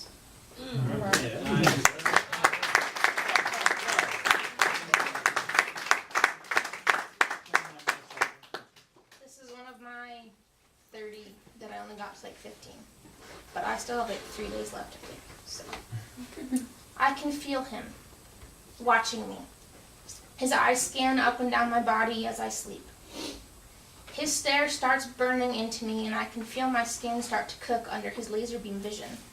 and I jolt awake, my heart beating out of my chest. I look around in the dark.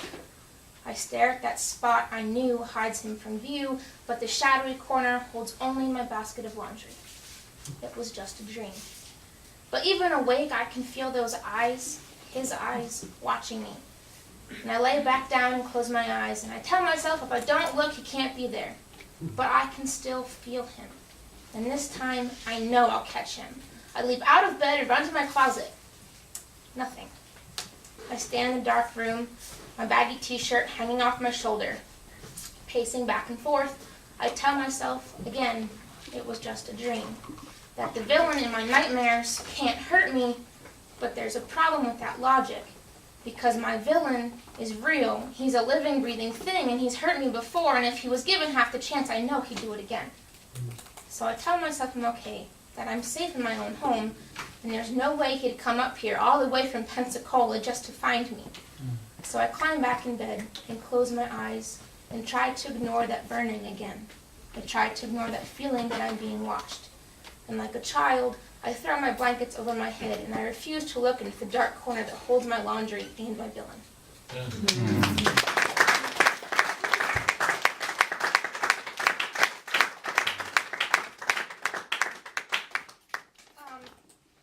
On this subject, April is not only National Poetry Month, it's also Sexual Assault Awareness Month.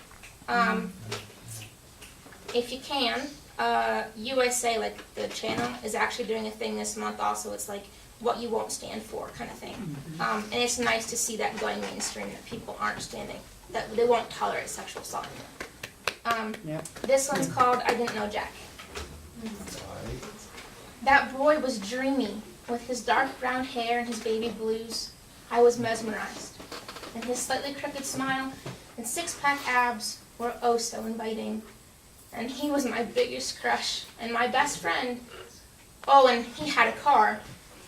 So he picked me up and took me on a date, and man was he smooth. So smooth, in fact, that I went home with him. But I didn't know Jack. I met his mother when he took me inside, and as I spoke to her, his hands drew images on my back. They were the most beautiful images. So beautiful, they sent chills down my back. He wrapped my hand in his and led me up the stairs. And I followed, completely trusting. But I didn't know Jack.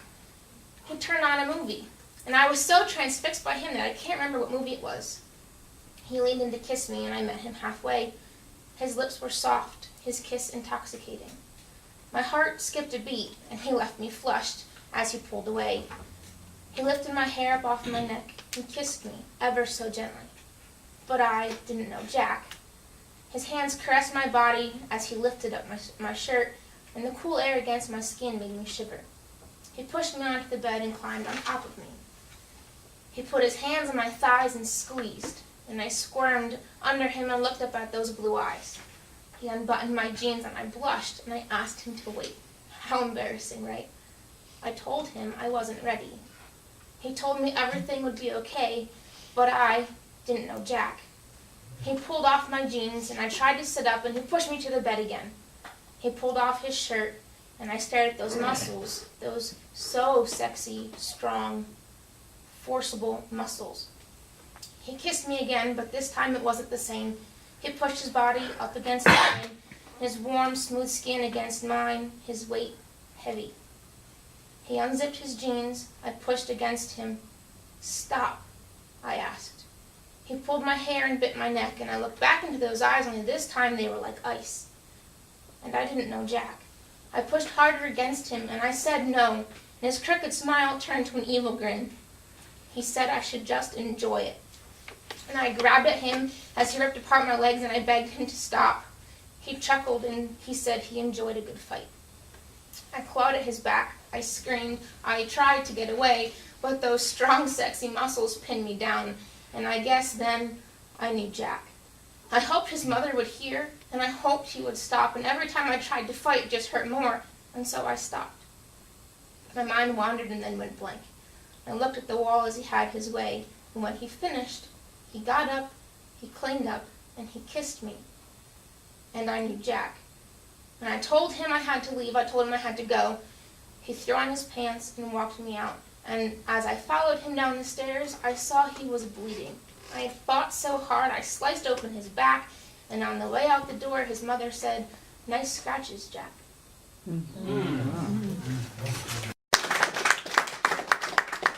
I was 16. I was raped once again at the prep school in Newport, Rhode Island, in the Navy, and then at the Naval Academy, I was also assaulted.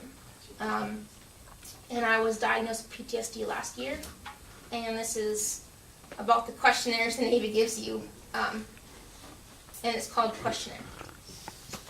Check the box and fill out the form. Here we go again. Do you have 20/20 vision? Yes, I checked the box. Are you pregnant? No, I checked the box. Do you have allergies? Yes, I checked the box. I've always had allergies. Nobody looks funny at you for that one. But then they ask another question.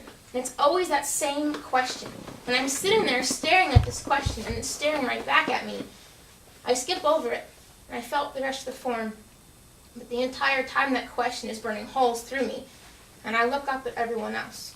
They're all finished their forms, and I'm left with this box, that one damn question every single time. Will they judge me? Will they understand? Can I just check no? What happens when I do check yes? When I check yes to that one last question. Do you have PTSD? Yes, I check the box. She collects my form and looks it over, and I watch her eyes as she scans my questionnaire. Her eyes stop on that question, on that checked box, yes. She looks up at me, and I stare back at her, somehow trying to will her to understand. She just looks at me in disbelief. Like, how can a 24-year-old college grad have PTSD? How can a non-combat vet have PTSD? How do I tell her I'm okay? That I'm not crazy? That I'm not insane? How do I explain without telling my entire life story? That further information box that's just a couple lines is just too small to tell my story. And that check mark is just one big red flag. It screams to them that I'm broken, that I am that red flag. And it screams louder than I ever could. So I smile and walk away, not knowing what she thinks of me, not knowing what will happen because of that one tiny black check mark. And then I realize that I'll forever check that box. I will always have to check that box. Like the box I check for allergies. Only this box, it sets me apart. This box separates me and labels me. It labels me weak and broken and different. You got it. Take your time. Take your time. You got it. You got it, bro. It labels me unable to hack it. But I hope instead that it labels what I truly am and what I deserve. See, that box distinguishes me from the other 20-somethings. That box said I lived through something horrible, something terrible. And I think it's about time I own that damn box. That box, that check yes, belongs to me. It's part of who I am now. It tells everyone else that I'm a survivor, that I've persevered through the unimaginable, through the unthinkable. Yeah. And although that check mark may always take away some things, it can never and will never take away my strength. That's right.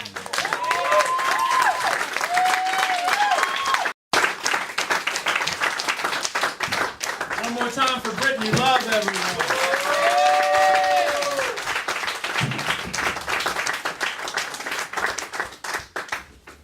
All right. Up next on the mic, and certainly not least, our very last performer, our last feature of the evening, a good friend of the venue, a good friend of mine, family. Please put our hands together for Miss Cody Corn Dog Reynolds.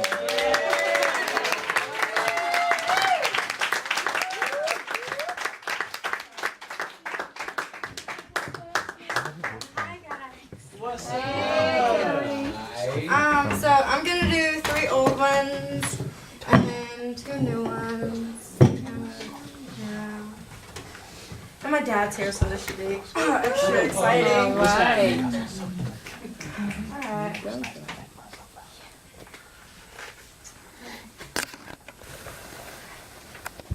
What's up, Corn Dog?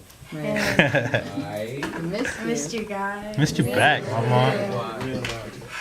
Alright, so this one's called My First Time.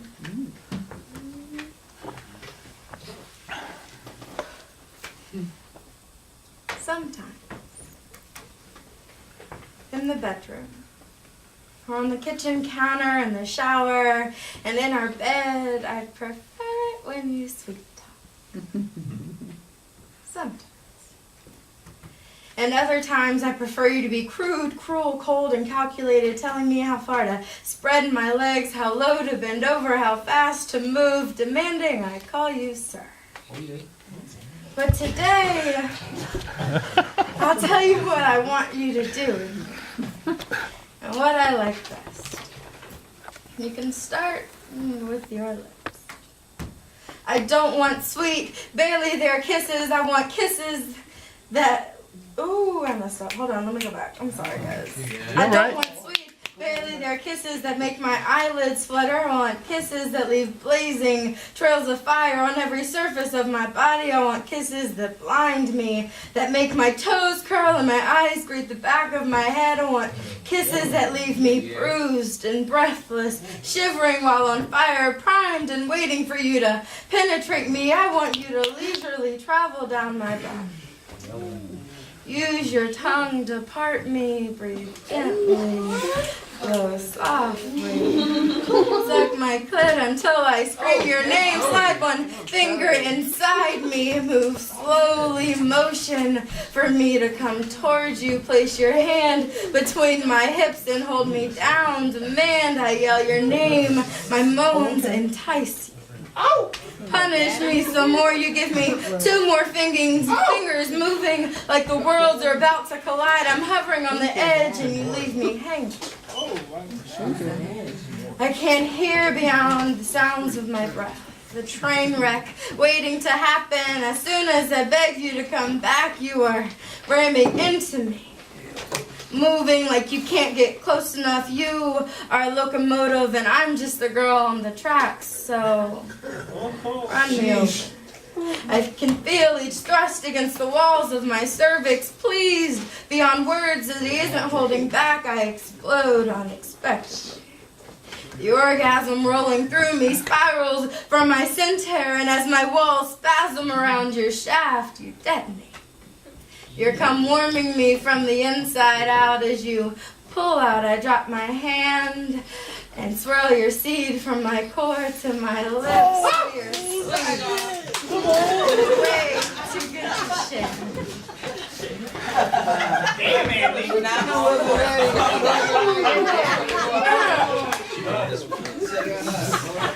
As you roll over to recover, I whisper in your ear, I can help with that.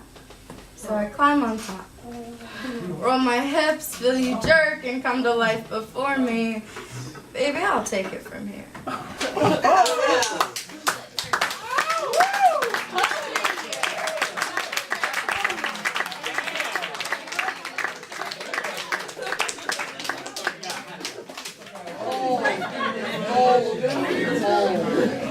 I would like to say there's people from Norfolk and Newport News talking right now. 7-5. Alright. You want your dad here? Alright, this one's called Ace. You make me nervous. I'd be lying if I said otherwise, left my thoughts scattered on the stage, the vulnerability exposed, a little girl before her time. A blushing schoolgirl to your gentleman ways, I've done some things, and yes, I do mean some things, and you handled me expertly. Please give me a break, because my stomach's been flipping since I met your lips, been hungry since you left me, or quite literally, since I left you. So when can I come back? To be inside your arms, bathed within your gaze, moisturized beneath your hands, your scent lingers on my skin. I remember the feel of you inside every one of my cavities. You're sweet. A combination lock, I gave you the key, so please don't hesitate to find your way to me, inside me, beside me, a part of me. From the roots to the leaves of the tallest tree wishes you'd come clean. See me from top to bottom, inside out. What you should have done is press me up against the wall for everyone to see. Instead, you left me leaning there, just waiting to fall. I'm pretty sure of my own 2 feet. I think I know where they're taking me. This isn't follow the leader. I want you to walk beside me. I hope you're not afraid of being with me. I don't do secrets well, and I thought that you should know. I don't want to be your dirty little secret, but I'll be dirty in secret. I want you to kiss me in public with all the lights on, but I guess until you're ready. I'll keep your name tucked under my tongue like a piece of gum I'm saving. Because it tastes sweet on my lips, you satisfy my cravings. If this doesn't make sense, I don't know how to make it sound better. Maybe I just need divine intervention, because at the rate you're going, you might not even get a pension. You see, if my words were any clearer, I'd call you out by name. But somehow I just don't think I want that to be part of my game. I realize you're a private person, and believe me, I am too, but baby, if I have to, the spotlight will shine down on you. I don't like to play games. I'm not a Monopoly piece. You gotta earn me in order to play for keeps. You see, I thought we had something. But when you don't respond to my messages, my hidden innuendos, I can't breathe. So can you see my butterflies? Hear my bees, they're buzzing for you. I wonder if you can see the pieces I left scattered across your floor like breadcrumbs so you can find your way back to me. So learn me a poker face. Tell me what to do, what to say, when to react. I wear my heart on my sleeve, and I know I'm too far away, so it's something you can't read. Come closer. I make you smile, but your smile leaves me tingly on Feature Sunday. I'd love to hear your response, please.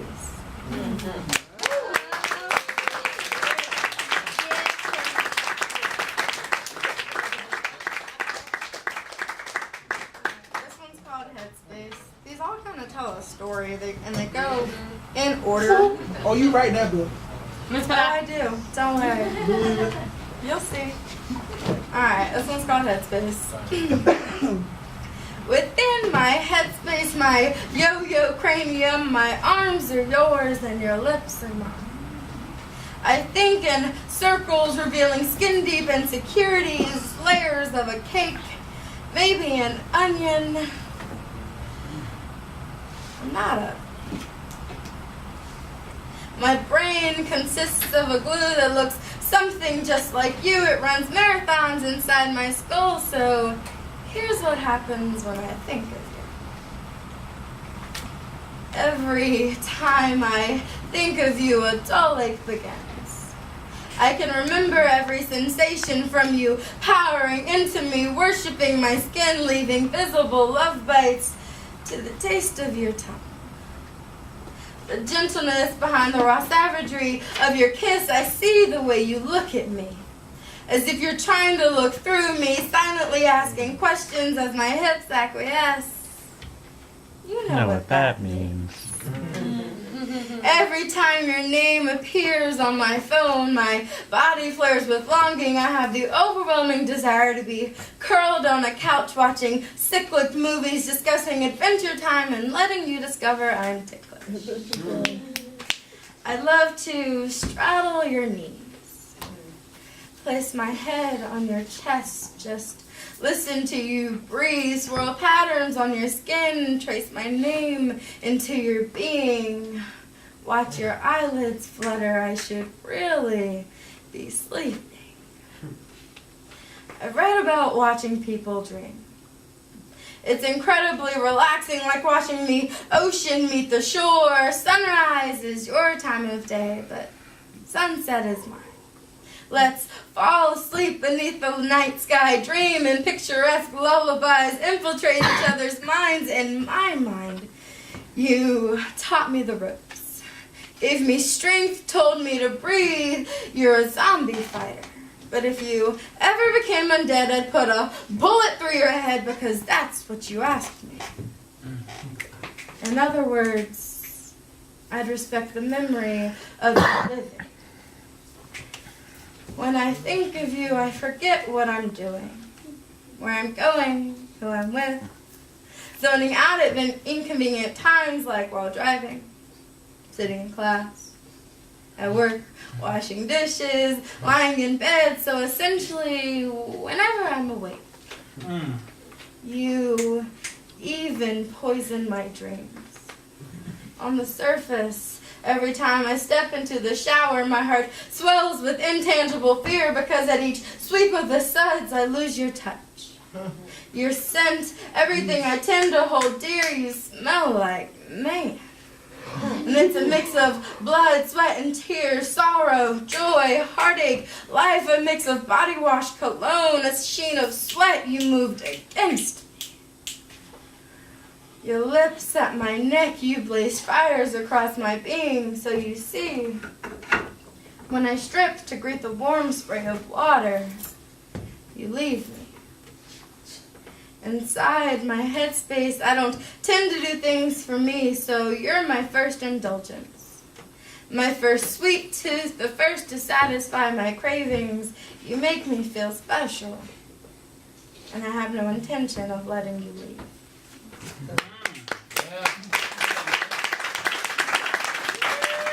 This next piece, only one person's read it. It's very short, very intense. But I hope you guys enjoy it. You might. It's called White Sheets.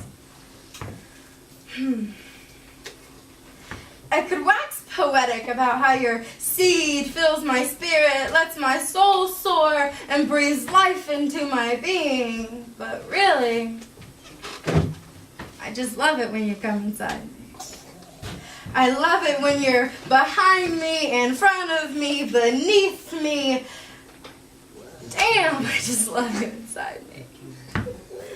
Your mouth is like a trip to utopia. I never want to leave. I want you to bend me over the arm of the couch, enter me from behind, move until I scream, demand for more, beg for mercy. When I come back down, I want to see my wits splattered on the walls like that. Holy shit.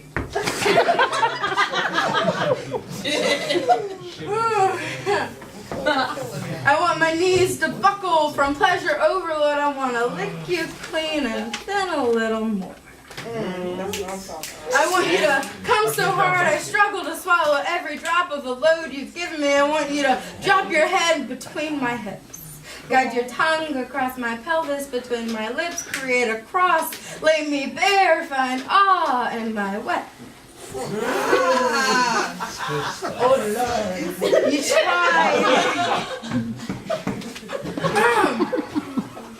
You try to hide in shadows, but I can see in the dark. I'm not a blind man stumbling his way through. I have memorized every single inch of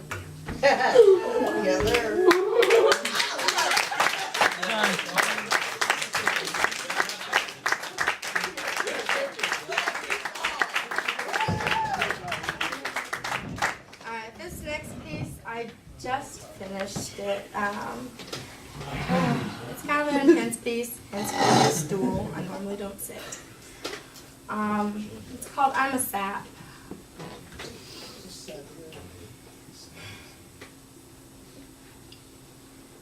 I miss you.